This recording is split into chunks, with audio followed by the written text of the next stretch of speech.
नमस्कार friends, welcome to the east Delhi study circle webinar. Friends, आज हमारे बीच हमारे गेस्ट स्पीकर जगमोहन जी आ चुके हैं। Welcome sir. Thank you. हमारे बीच हमारे फाउंडर कन्वीनर श्री दुर्गादास अग्रवाल जी भी हैं। नमस्कार फ्रेंड्स, आज के इस वेबिनार में आपका बहुत बहुत स्वागत है। हमने जगमोहन जी को पहले भी बुलाया था, लेकिन कुछ टाइम की कुछ शॉर्टेज थी तो हम पूरी तरह से सुन नहीं पाए थे, और काफी सारी इसके बाद कॉल भी आई थी कि नहीं, इनका पूरा एक बार पूरे 2 घंटे का करवाते हैं वेबिनार। और काफी इंटरेस्टिंग और इंटरेक्टिव सेशन था कैश मैनेजमेंट पे, कैश फ्लो मैनेजमेंट पे। तो आज हमने उस चीज के लिए जगमोहन जी से रिक्वेस्ट किया, और हम बड़े आभारी है जगमोहन जी के कि जगमोहन जी ने वो टाइम निकाला। Thank you. समय से उन्होंने टाइम निकाला और हमारे लिए टाइम दिया। तो अब प्रोग्राम की शुरुआत करने के पहले I would like to request our founder convener Shri Durgadas Agarwal ji, एक बार प्रोग्राम की थोड़ी सी रूपरेखा बताएं, जगमोहन जी के बारे में बताएं। बिकॉज काफी सालों से जगमोहन जी को उन्होंने देखा है, उनकी लाइफ में प्रोफेशन में जो चेंजेस है उनको देखा है, और बड़ी इंस्पायरिंग है। एंड एक बार उनके बारे में जरूर बताएं और प्रोग्राम की विधिवत शुरुआत करें। Over to you sir. Thank you Sandeep ji, convener of our study circle. जैसा संदीप जी ने बताया, जगमोहन सिंह जी पहले एक बार आ चुके हैं, और बहुत ही वाइब्रेंट, मैं कहता हूं कि बहुत ही जोशीला हमने डेलिब्रेशन सुना, लेकिन कुछ कमियां रह गई थी, जी। लोगों की डिमांड थी। और इन्होंने जो अपना टॉपिक पकड़ा है, जो सब्जेक्ट में जो मास्टरी की है, कैश फ्लो एक ऐसा इंस्ट्रूमेंट है, एक ऐसा टूल। आज की डेट में टूल बोलते हैं तो कुछ और लग नजर आता है, लेकिन ऐसा टूल है कि जिससे आप एक ऑर्गेनाइजेशन की कंप्लीट, एक कहते हैं ना, पोस्टमार्टम करके आपको डेली डे टू डे एक चीज पता लग सकती है, क्या गलत हो रहा है, क्या सही हो रहा है, हम कहाँ पर स्टैंड कर रहे हैं। तो उन्होंने इस सब्जेक्ट में मास्टरी की है। और संदीप जी ने अभी बोला कि भाई 5 PM क्या बता रहे, जरा आप उसको बताना हमारे पार्टिसिपेंट्स को, जगमोहन जी कहाँ तक पहुंचे। क्योंकि मेरा तो एक पिछले 12 साल से परिचय है। और एक बार उन्होंने शायद 2015 में कंटेस्ट किया था जगमोहन जी, आपने, या 12 में किया था? 2012 में सर। 2012 में किया था। तो तब तो काफी मुलाकात होती थी। तो लेकिन उन्होंने जो अपना एक पकड़ा है, एक डायरेक्शन प्रोफेशन में, एक नए आयाम के लिए, तो उसके लिए बहुत बहुत बधाई है आपको जगमोहन जी। और मेरी पार्टिसिपेंट से जो यंगस्टर्स हैं, मैं उनसे कहना चाहता हूँ कि जो ट्रेडिशनल प्रैक्टिस है वो तो अपनी जगह पर है, लेकिन कुछ ना कुछ अगर आपके अंदर चाह है, कुछ आपको कुछ विजन है, तो उसको जरूर टाइम दें, जैसे कि जगमोहन जी ने दिया है। मैं समझता हूँ, जब मैं इलेक्शन में 2006 में जीता था पहली बार, तो Atul Gupta was one of the candidate. वो सर्विस टैक्स में बस कोई बहुत बड़ा नाम नहीं था 2006 में, नॉट ए बिगर नेम, लेकिन in spite of indulge in the professional politics, उन्होंने अपने को शार्प किया सर्विस टैक्स में, नाउ GST में। तो इसी तरह से जहाँ हमारा इंटरेस्ट है और जो आपको अच्छा लगता है, उसमें आप डीप में जाके आप बहुत कुछ प्रोफेशन की सेवा कर सकते हैं। और डेफिनेटली जब प्रोफेशन की सेवा करेंगे तो अपने आप ही हो जाएगी। तो इन्हीं शब्दों के साथ में जगमोहन जी का बहुत बहुत स्वागत करना चाहता हूँ। और पार्टिसिपेंट्स जो अभी तक जुड़ चुके हैं, करीब 20 एक लोग, उनका स्वागत करता हूँ, बाद में जुड़ते रहेंगे। और ओवर टू संदीप जी, थोड़ा सा जगमोहन जी के बारे में आप ये और बताएं, आपने क्या क्या देखा, तो जिससे कि लोगों को और इंस्पिरेशन मिलेगा। इन्हीं शब्दों के साथ वेलकम टू ऑल, और over to Sandeep ji. Thank you so much sir, thank you. Friends, Jagmohan ji के बारे में मतलब जो मैंने सुना, समझा, और जो चीजें सर्च की नेट पे, इन्होंने अपने प्रोफेशन को एक नया आयाम दिया, आप बोलिएगा तो। ऑल टुगेदर जो ट्रेडिशनल प्रैक्टिस होती है उससे हटके इन्होंने कुछ एक नया एरिया ही डेवलप किया, एंड दैट एरिया, कई सारे एरिया डेवलप इन्होंने कर रखे हैं लेकिन मुझे जो सबसे ज्यादा इंटरेस्ट लगा, कैश फ्लो वाला। तो he is a master of cash flow management, whether it's a personal cash flow management या business cash flow management. Apart from that, बहुत सारी अगर आप if you go to the YouTube and all, इनकी एक special classes चलती है, 5 AM classes. और पहले तो मुझे लगा कि it's a 5 AM class is all about, कि नहीं मैं गलत सुन रहा हूँ, सुबह 5 बजे सुबह कौन क्लास कर रहा है। और सर भी सुबह 5 बजे क्लास में भी बकायदा सूट और टाई वगैरह लगा के बैठे हुए। Surprise 5 AM। Then I have search again, 2-3 videos और देखे है ना। देन मुझे अपने आप को करेक्ट करा, नहीं इनकी क्लासेस जो होती है सुबह 5 AM होती है, राइट। और इसके अलावा भी he is into so many things कि जैसे MIS कैसे अच्छी रेडी करें, बिजनेस को अच्छा सजेशन कैसे दें, और सबसे बढ़िया बात जो कैश फ्लो मैनेजमेंट में इनका जो तरीका है कि आप चाहे पर्सनल फिनेंसेस हो चाहे कैश फ्लो फिनेंसेस हो, उससे कैसे निकलना है, रिकवरी कैसे करनी है, वो सो इम्प्रेस, बहुत बढ़िया लगा सर। और मुझे लगता है कि लास्ट टाइम जो हमने जो टाइम की कमी रह गई थी, आज आप 2 घंटे में जरूर पूरा करेंगे, और हम सारे मेंबर्स बहुत ज्यादा से ज्यादा फायदा आपका उठाने वाले हैं। लेकिन एक रिक्वेस्ट आपसे ये होगी कि आप अपने बारे में थोड़ा सा, सिंस मैंने थोड़ा सर्च किया है, तो अगर आप थोड़ा सा इन ब्रीफ अगर खुद भी बताएं तो हमें ज्यादा आपके बारे में समझने को और मिलेगा। Over to you sir, thank you so much. आप प्लीज स्टार्ट करें। So thank you very much, CA Sandeep Sharma ji, and I'm truly thankful to CA Dr. Durga Das Agrawal ji. DD Agrawal ji से तो हमारा दिल का रिश्ता है, 12-15 या ज्यादा ही साल हो गए हैं सर। आप मुझे हो सकता है कि 15 साल से जानते हैं, मैं तो 21 साल से जानता हूं, जब से मैं सीए की लाइन में आया हूं।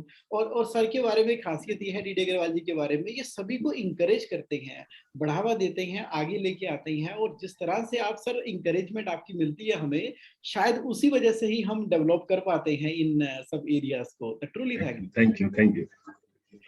और मैं अब ना सभी पार्टिसिपेंट के साथ में जो शेयर करना चाहूंगा, कैश फ्लो मास्टरी। देखो, जैसे हमारी बॉडी में ब्लड है ना, तो वैसे ही इकोनॉमी के अंदर जो मनी है, कैश फ्लो है, उसकी ब्लड की तरह काम कर रहा है। तो जैसे सीए संदीप शर्मा जी ने कहा कि सुबह 5 AM, हाँ सच बात है ये, सुबह सुबह प्रभात वेला, अमृत वेला, हाँ नाम जपने का समय होता है, लेकिन कहते हैं ना कि पहले पंगत फिर संगत। तो यानी कि कैश फ्लो रिच है हमारी लाइफ के अंदर, कैश फ्लो रिच है हमारे बिजनेस के अंदर, प्रोफेशन के अंदर।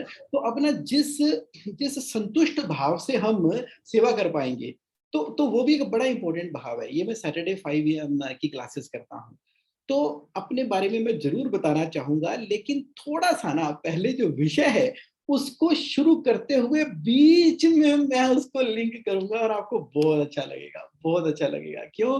क्योंकि बहुत सारे पार्टिसिपेंट है, वो कह रहे हैं कि जगमोहन भाई शुरू करो शुरू करो। तो मैं मेन टॉपिक शुरू करते हुए मैं इंट्रोड्यूस करता हूं अपने आप को, इंट्रोड्यूस जरूर करूंगा संदीप जी। ओके, पहले विषय के ऊपर चलते हैं। देखो, world of cash flow mastery. मेरा सवाल आप सबसे ये है कि आपको भी ये लगता है, do you agree with me, कि मनी इंपॉर्टेंट है? Is money important?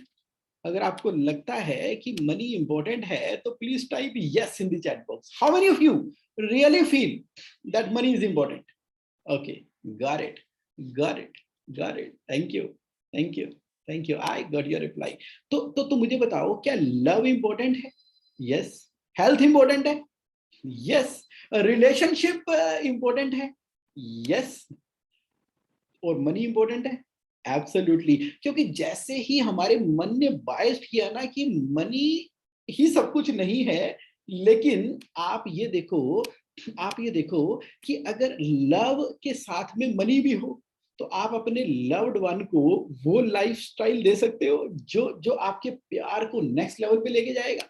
अगर हेल्थ के साथ में मनी भी अवेलेबल है, तो मुझे बताओ कि हेल्थ के अंदर हम वो सब इक्विपमेंट या वर्किंग कर पाएंगे जो हम अफोर्ड नहीं कर पाते थे मनी के चक्कर में। अच्छा, रिलेशनशिप में अगर मनी भी ऐड कर दी जाए, तो रिजॉर्ट पे अपने ग्रैंड पेरेंट रिलेटिव के साथ में आप उनके साथ 2 दिन सेलिब्रेट कर रहे हो, मान लीजिए मानेसर में कोई आपने रिजॉर्ट बुक करा दिया, तो रिलेशन एंड मनी। मैं क्या कहना चाहता हूं? मैं ये कहना चाहता हूं कि money leads to financial freedom, money leads to financial freedom. अच्छा, शायद इसी वजह से ना मैंने एक बुक भी लिखी है जिसका नाम है financial freedom with financial control. ये बड़ी इंटरेस्टिंग बात है। हमें चार्टर्ड अकाउंटेंसी की प्रैक्टिस के दौरान ये बताया गया कि ये फाइनेंशियल कंट्रोल क्या है।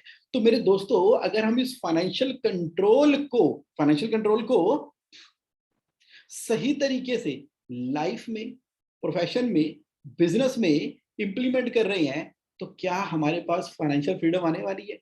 पूरे दिल से ये मैंने किताब लिखी और एक एक पेज, एक एक पैराग्राफ, मतलब मुझे 3 से 5 साल लग गए इस किताब को फाइनल शेप देते हुए। जब आपको मौका मिले जरूर इस बुक को पढ़ना और मुझे बताना आपका क्या फीडबैक रहा इसके ऊपर। वैसे ये बुक अवेलेबल है अमेजन के ऊपर भी, आप सर्च करेंगे तो मिल जाएगी बड़े इजीली। ओके, आज क्योंकि आप मुझे अपना समय दे रहे हैं, तो मैं की टेक अवे क्या देने वाला हूं आपको ना मिलने वाला है framework of cash flow mastery in business as well as life. चलो आगे बढ़ते हैं। क्वेश्चन क्या है आपका? क्वेश्चन ये हो सकता है कि भाई क्या करें प्रॉफिटेबल और कैश रिच बिजनेस या प्रोफेशन रन करने के लिए। मेरा आंसर एक ही है, आपको ना इंप्लीमेंट करना है क्या? कैश फ्लो का फ्रेमवर्क।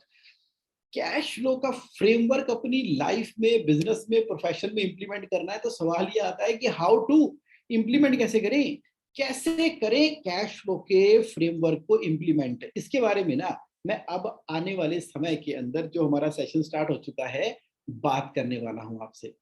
ओके, क्वेश्चन ये है कि है क्या ये भाई जगमोहन, कैश फ्लो फ्रेमवर्क क्या है?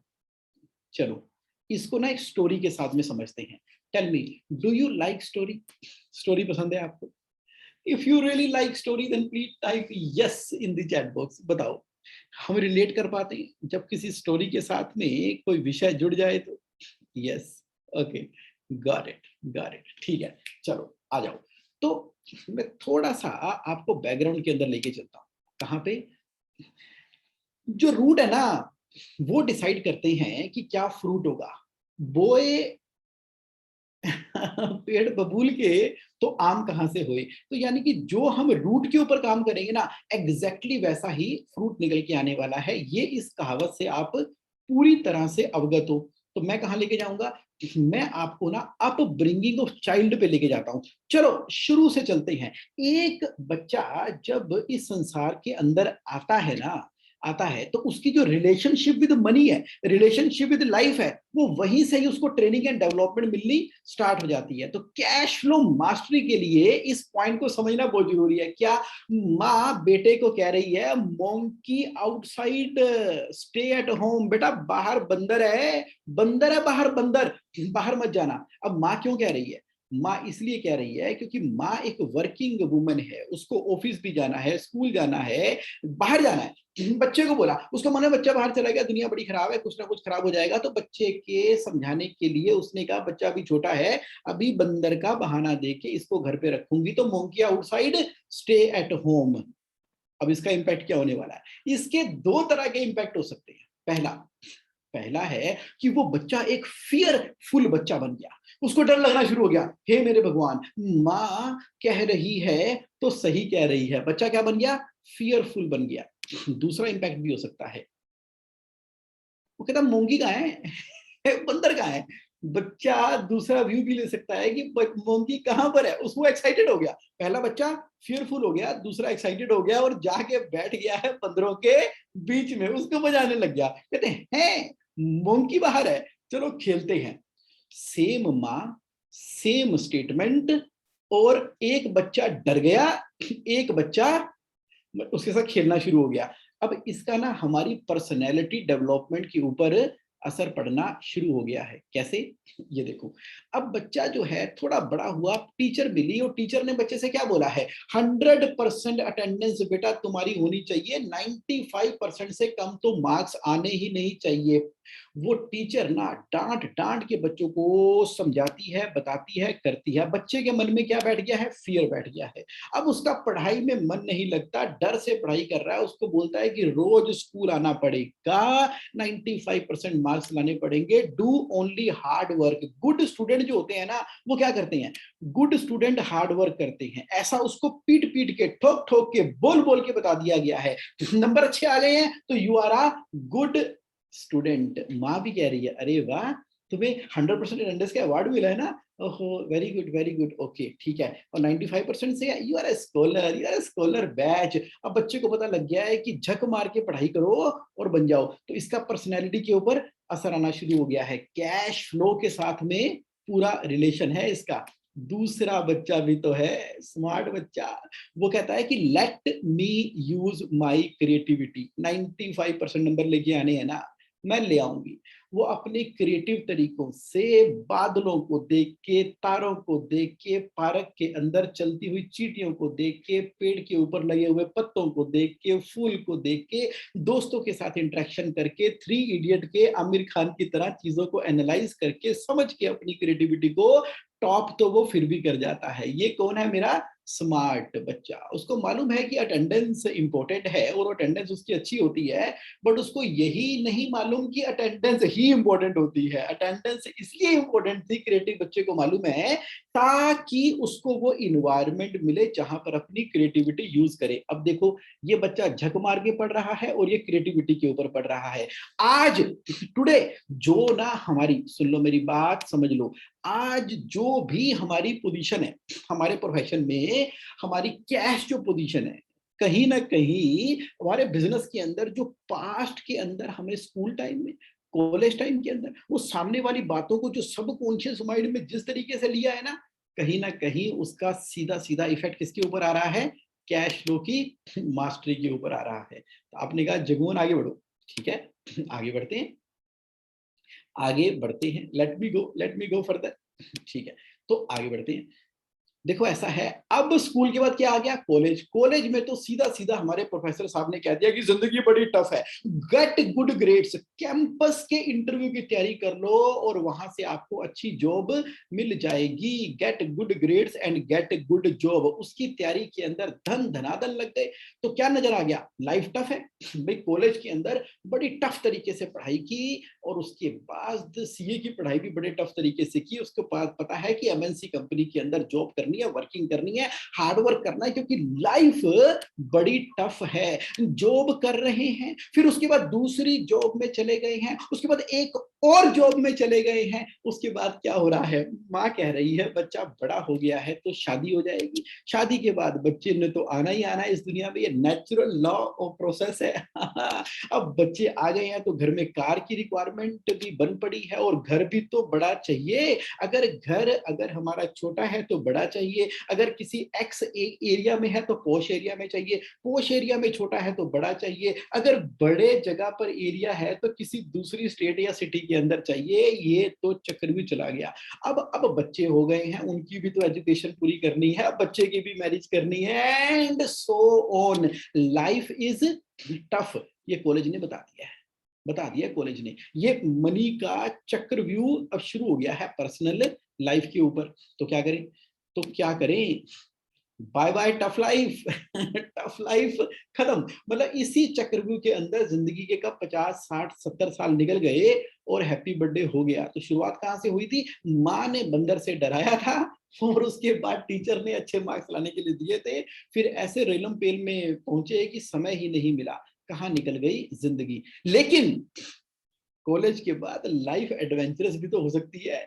मैं तो जॉब करूंगा या मैं बिजनेस करूंगा, मैं प्रैक्टिस करूंगा या मैं सर्विस करूंगा, मेरी मर्जी।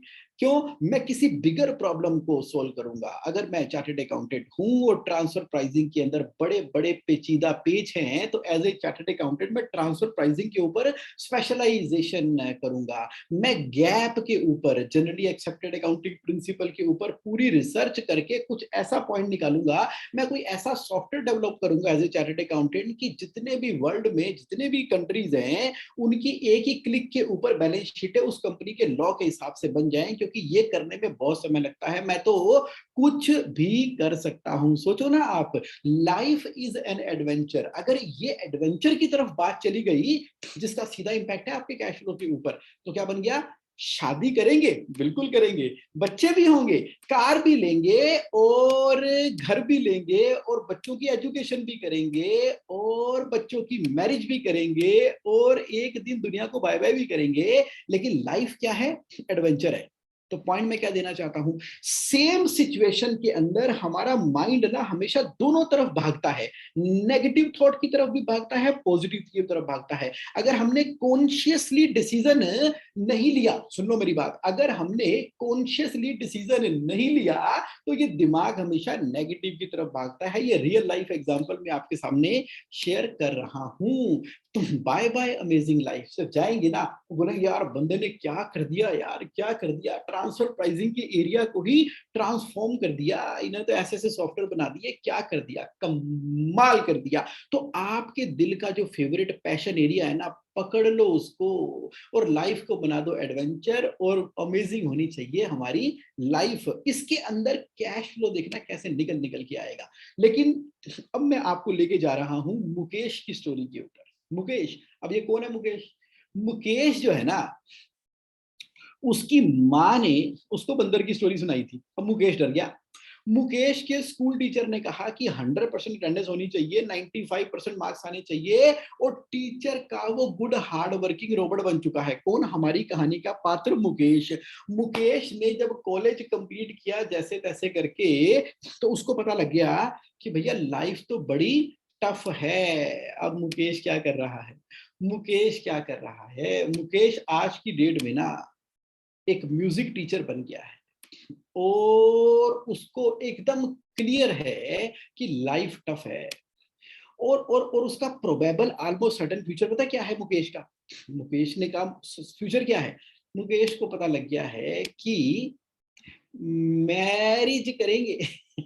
हालांकि अभी अभी अभी उसकी मैरिज हुई है, अभी रिसेंटली उसकी मैरिज हुई है मुकेश की। अच्छा, बच्चे होंगे, कार लेंगे, घर लेंगे, और उसके बाद हो जाएगा काम खत्म। तो उसी पैटर्न के ऊपर मुकेश की लाइफ शुरू होने वाली थी। उसी पैटर्न के ऊपर मुकेश की लाइफ शुरू होने वाली थी। उसकी लाइफ के अंदर ना एक टर्निंग पॉइंट आ गया। क्या टर्निंग पॉइंट आ गया?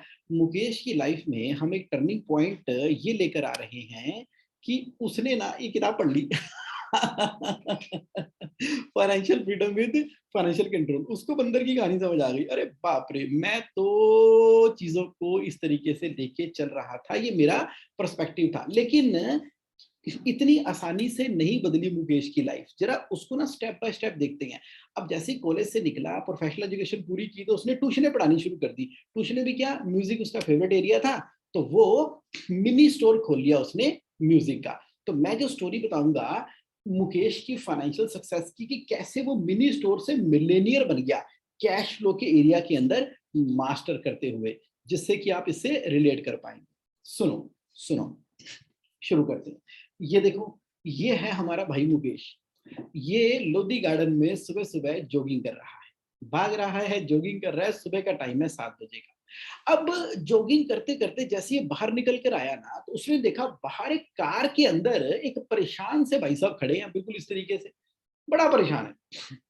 और उसने कहा यार ये कौन है सवेरे सवेरे लोधी गार्डन के बाहर कार में बंदा टाई शाई लगा के परेशान सा बैठा हुआ है, क्या दिक्कत है? तो वो उसके पास आया। जैसे ही उसने उसको बुलाया, अरे ये तो मेरा दोस्त है।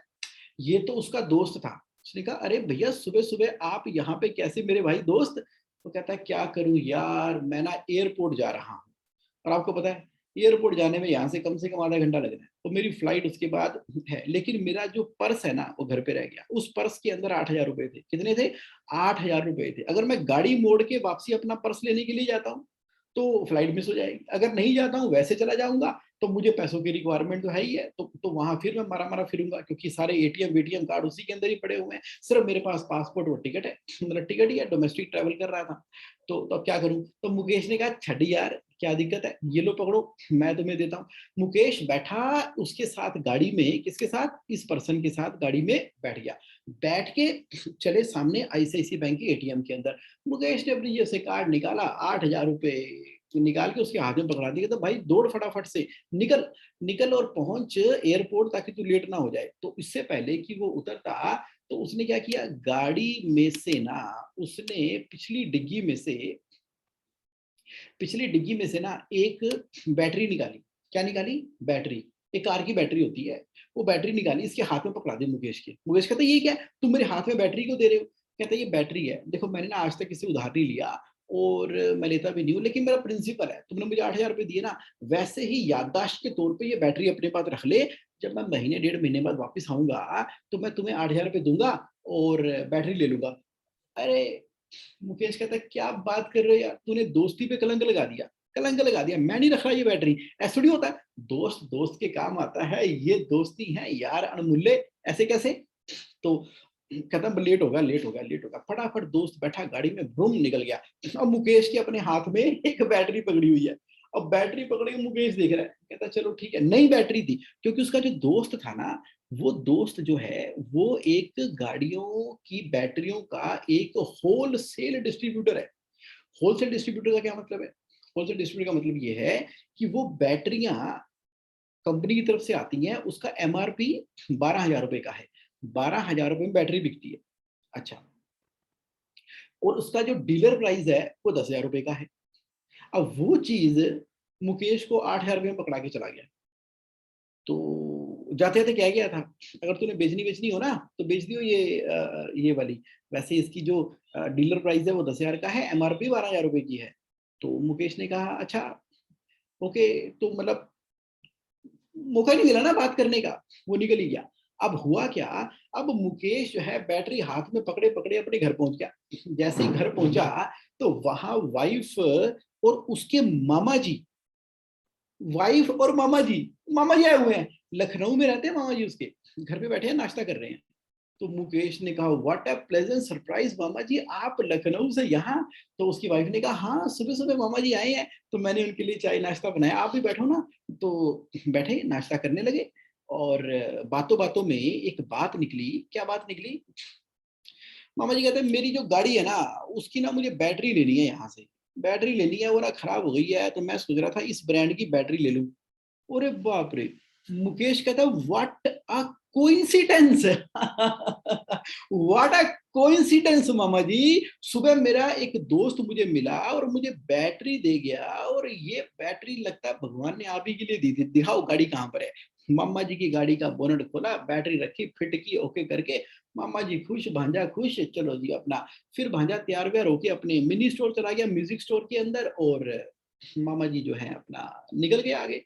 चलो, और शाम को जब मुकेश घर पे वापस आया ना, जब शाम को मुकेश घर पे वापस आया तो उसकी वाइफ ने मुकेश के हाथ में 10,000 रुपए रख दिए।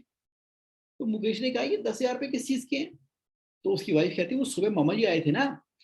तो हुआ क्या कि मामा जी ने कहा कि ये बैटरी तो मार्केट में 12,000 की मिलती है, और ये बता रहा था डीलर डीलर प्राइस 10,000 का इसका, तो अच्छा है दोस्त है इसका, 10,000 रुपए देंगे। वो कहती है हे मेरे भगवान तू मरवाएगी, कभी रिश्तेदारों से पैसे लेते हैं क्या?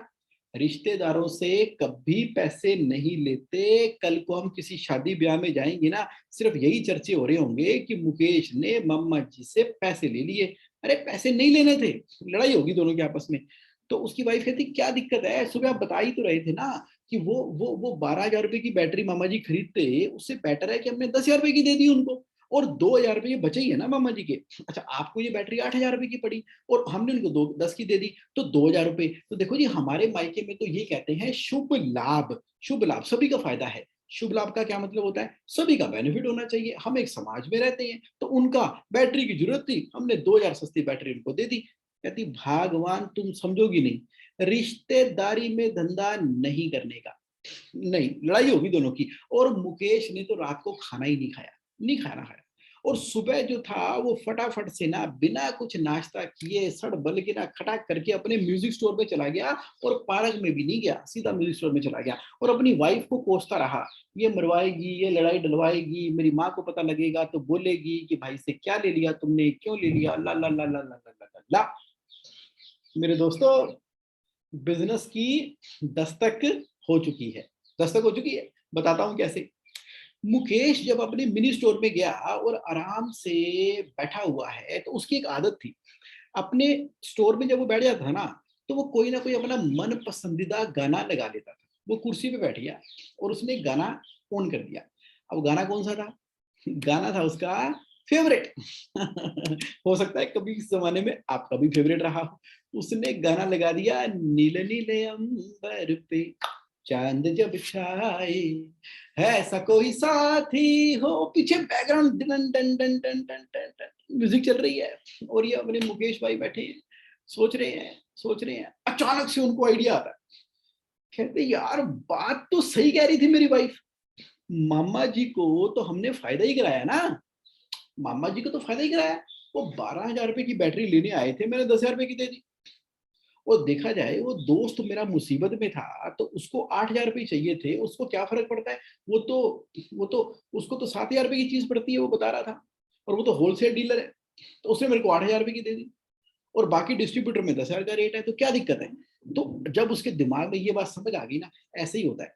कई बार क्या होता है कि जब हम किसी समस्या के बारे में बड़े आराम से, प्यार से आइडिएशन करते हैं ना, खास तौर पे सुबह 5 AM पे जब हल्की हल्की हल्की ठंडी ठंडी हवाएं चल रही हैं, ओहो आजकल वैसे सर्दियों का मौसम है, ओके, तो आप जो है अपने रूम में केबिन में बैठे हो, एक खाली पेपर आपके हाथ में है, पेंसिल आपने पकड़ी हुई है, टेबल पे रखा है, और आराम से बैठ के किसी समस्या के बारे में हर पहलू को इंडिपेंडेंट तरीके से सोचते हो, तो ये माइंड के अंदर आइडियाज आते हैं। तब हमें अपने आप से ही उस समस्या का समाधान मिलता है, जब हम न्यूट्रल होके उस समस्या के बारे में सोचते हैं। देखो, बिजनेस ने दस्तक दी है मुकेश की जिंदगी के अंदर, मुकेश की, क्योंकि अभी तो वो सही गलत से ऑपरेट कर रहा था ना, सिर्फ दस्तक क्या दी है उसकी जिंदगी के अंदर। देखो, अगर बैटरी की अगर हम बात करें, तो आप देखो, अगर बैटरी 10,000 रुपए में उसने बेची और 8,000 रुपए में खरीदी, तो 2,000 रुपए का जीपी हो गया, 20%। फिक्स्ड कॉस्ट उसकी है नहीं, नेट प्रॉफिट 2,000 रुपए, एनपी रेशियो 20% की आ गई, तो ये उसकी फाइनेंशियल समरी बन गई, mathematically profit and loss account बन गया, बिजनेस शुरू हो चुका है। कैश फ्लो को देख लेते हैं भाई, उसके सेविंग अकाउंट में 8,000 रुपए थे, अब 8,000 उसने अपने दोस्त को दे दिए थे आउटफ्लो के अंदर, 10,000 रुपए मामा जी ने दे दिए इनफ्लो के अंदर। अब 8 थे, 10 आए, 8 गए, तो नेट कितने बचे, नेट 10,000 रुपए बचे। ये कैश फ्लो है किसका, मुकेश का। अब हमें समझ आ गया, एक डील हमें समझ आ गई, चलो ठीक है, डन। अब आगे क्या हुआ, हाँ, आगे बताता हूँ।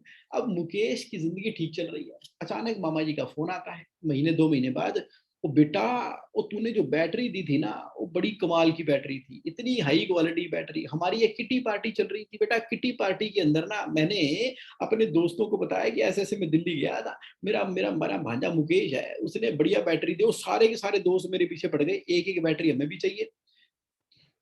तो मामा जी क्या बात करते हो, वो तो चलो मेरे दोस्त का मैंने बताया था ना कोइंसिडेंस। अरे बेटा पूछ तो सही दोस्त से, अरे दोस्त से पूछ ले, क्या पता मिल जाए बैटरी।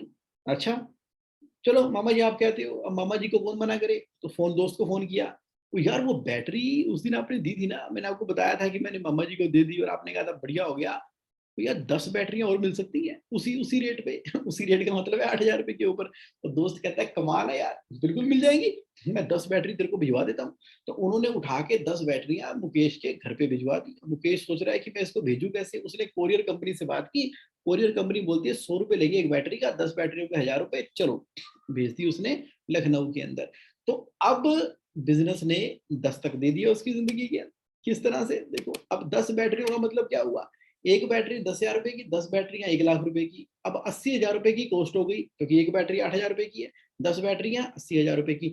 100 रुपए एक बैटरी को कोरियर करने में लगते हैं, तो 10 बैटरी को 1,000 रुपए लगेंगे, 19,000 का जीपी आ गया, यानी कि 19%। खर्चा कोई है नहीं, ना कोई सैलरी, ना इलेक्ट्रिसिटी, ना टेलीफोन, 19,000 का प्रॉफिट आ गया। देखो कैश फ्लो, बैंक में 10,000 पड़े थे ना, 1,00,000 रुपए इनफ्लो आ गया मामा जी की तरफ से, 10 लोगों का 81,000 रुपए आउटफ्लो, बैंक का बैलेंस बढ़ के 29,000 हो चुका है। आगे बढ़ते हैं, आगे बढ़ते हैं। मामा जी का फिर फोन आ गया महीने के बाद, कहते बेटा क्या कर रहे हो, कुछ नहीं, मैं अभी मिनी स्टोर गया था, बच्चों को पढ़ा के आ रहा हूँ। बेटा 100 बैटरियां और भिजवा सकते हो क्या। मामा जी क्या हो गया आपको, अरे अभी तो 10 बैटरियां भिजवाई थी, 100 कहाँ से आ गई है। बेटा ऐसा है, तुझे पता है मैं रिटायर हो गया हूँ, मेरी फेयरवेल पार्टी थी, फेयरवेल पार्टी के अंदर मुझे स्पीच देने के लिए बुला दिया। अब देखो मैंने कभी स्पीच पास तो कभी दी नहीं, हाँ दोस्त यार बैठे हो तो बोल लेता हूँ, लेकिन स्पीच देने के लिए स्टेज पे बुला लो फेयरवेल पार्टी के अंदर, मुझे तो कुछ समझ नहीं आया मैं क्या बोलूं। मैंने तो अपनी दिल्ली वाली बैटरी वाली कहानी सुना दी कि ऐसे ऐसे मैं दिल्ली गया था, आज की डेट में भी भले मानस लोग होते हैं, मेरे भांजे ने मेरे को एक बैटरी लगाई और क्या क्वालिटी की बैटरी लगाई, और आज भी खुश हूँ, मैं टाइम पर इसलिए स्कूल आ जा पा रहा हूँ क्योंकि हमारे बैटरी लगी हुई है अपने दिल्ली वाली। मैंने यही कहानी सुना दी, शुक्र है उन्होंने कहा था 5 मिनट कुछ बोलो, मैं तो यही बोल के निकल पड़ा। उसके बाद क्या हुआ, जितने भी लोग मेरे फेयरवेल में थे सभी कहने लग गए कि एक बैटरी हमें भी चाहिए, एक बैटरी हमें भी चाहिए। तो बेटा अब तो 100 लोगों ने अपने नाम लिखा दिए हैं, मेरी इज्जत रख लियो फेयरवेल के टाइम के ऊपर। सारी जिंदगी ना मैंने नाम कमाया है, अब रिटायर हुआ हूं तो लोग झूठ ना पकड़ ले मुझे कि ऐसा कुछ था नहीं, कहानी सुना के चले गए। और मामा जी आप बिना मरवाओगे फंसवा देते हो, मेरा दोस्त 100 बैटरियां थोड़ी देगा मेरे को। बेटा बात तो कर। मामा जी आप समझते नहीं हो, अरे बात तो कर। ठीक है बात करता हूँ। फोन किया दोस्त को, दोस्त 100 बैटरियां भेज दोगे क्या उसी रेट पे, यानी कि 8,000 के ऊपर? हाँ हाँ भेज दूंगा। अरे मैं तेरे को बताया तो है कि मैं होलसेल दिल्ली का नंबर 1 टॉप डिस्ट्रीब्यूटर हूँ। भाई तूने मेरी मदद की थी, पकड़ 100 बैटरियां। 8,000 रुपए के हिसाब से 100 बैटरियां मुकेश के घर पे आ गई। मुकेश ने 100 रुपए कोरियर लगाया एक बैटरी के ऊपर, खटाक करके भेज दिए। कहाँ भेज दिए? अपने मामा जी लखनऊ के पास।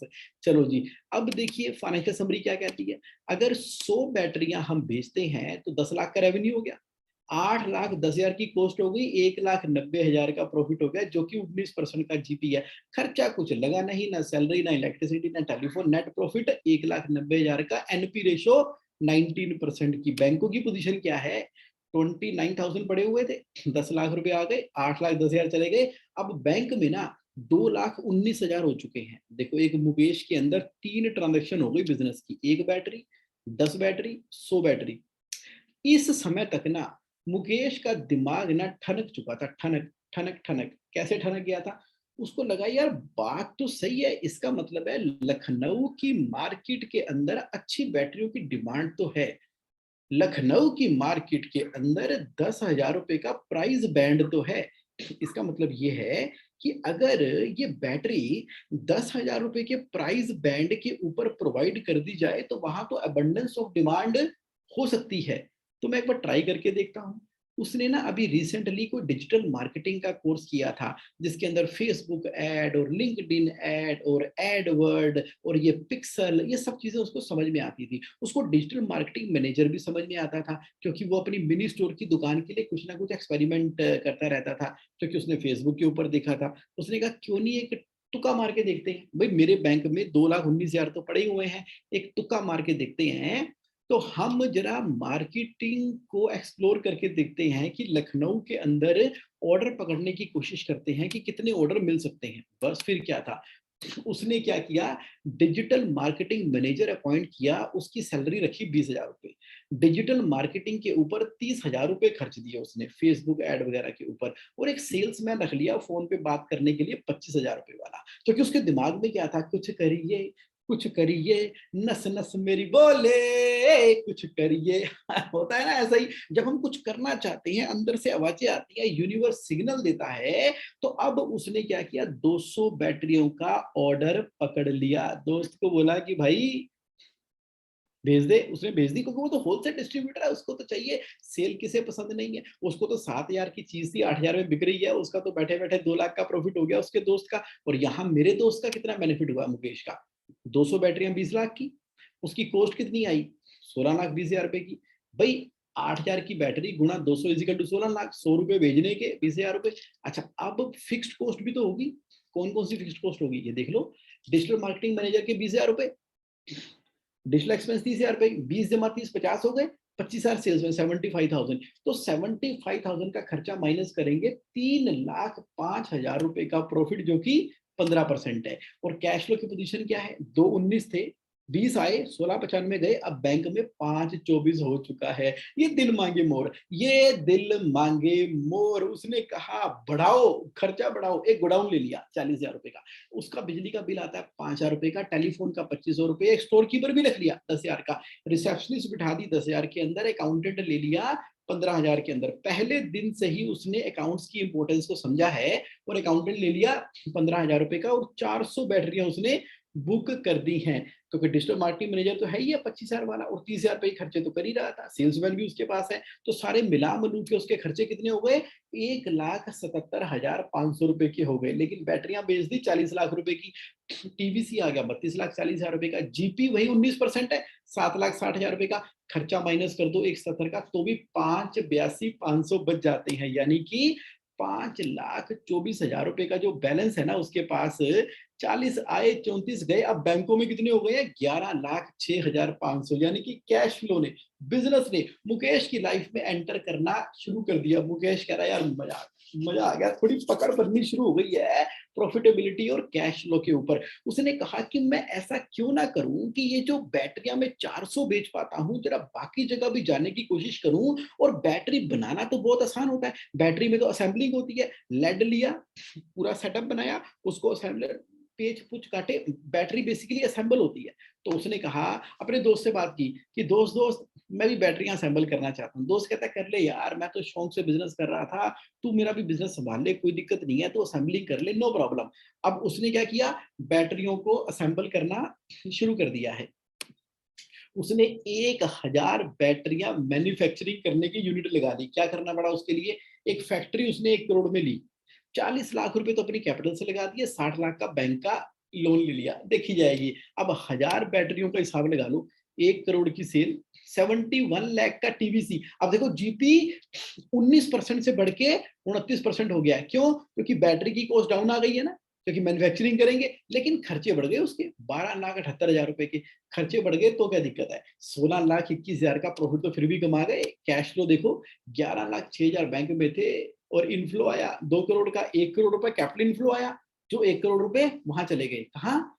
फैक्ट्री लगाने में। और बाकी 83,78,000 का आउटफ्लो चला गया रेगुलर बिजनेस के लिए। तो अब उसके बैंक में 27,28,055 रुपए हैं। मैन्युफैक्चरिंग यूनिट चलनी शुरू हो गई है, धंधे की समझ उसको आ चुकी है। अब अब अब हर महीने कितना प्रॉफिट हो रहा है? 27,28,055 रुपए का। उसको समझ आ गई।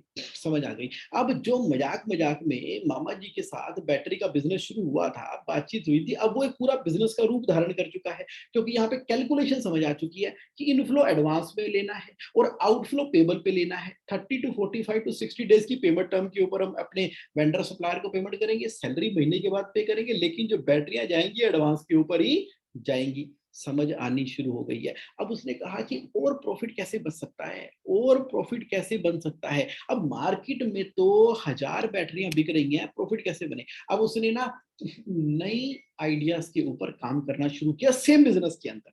कैसे? उसने सोचा कि यार मैं एक बार ना सेगमेंट वाइज प्रॉफिटेबिलिटी बना के देखता हूँ। क्या करके देखता हूँ? Segment wise profitability. क्या होती है सेगमेंट वाइज प्रॉफिटेबिलिटी? चलो देखते हैं सेगमेंट वाइज प्रॉफिटेबिलिटी। भाई वो कितने की सेल करता है? 1,000 बैटरियां बेचता है मैन्युफैक्चर करके, 10,000 रुपये एक बैटरी है, तो 1 करोड़ की सेल हो गई। ये देख लो 1 करोड़ की सेल हो गई। स्क्रीन बड़ी कर देता हूँ, ये लो देख लो, बड़ी कर दी स्क्रीन। ये देखो उसका रेवेन्यू 1,000 बैटरियों पे 1 करोड़ का होता है।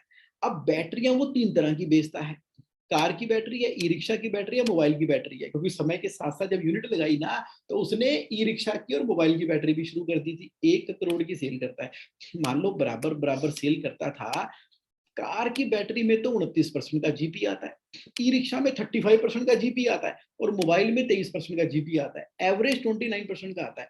उसने कहा कि मोबाइल की बैटरी बनाने का फायदा क्या, अगर जीपी 23% का है, बंद करो मोबाइल की मैन्युफैक्चरिंग और सारा पैसा लगा दो ई रिक्शा की बैटरी मेंटेन करने में। क्यों? यहाँ पे 23% है, यहाँ पे 35% है, कर दिया उसने। अब देखो 35% में 66 लाख की सेल, 29% में 33 लाख की सेल, टोटल कितनी हो गई? 1 करोड़। सेल तो उतनी है 1 करोड़ की, 1 करोड़ की। अच्छा अब उसका जीपी मार्जिन कितना हो गया?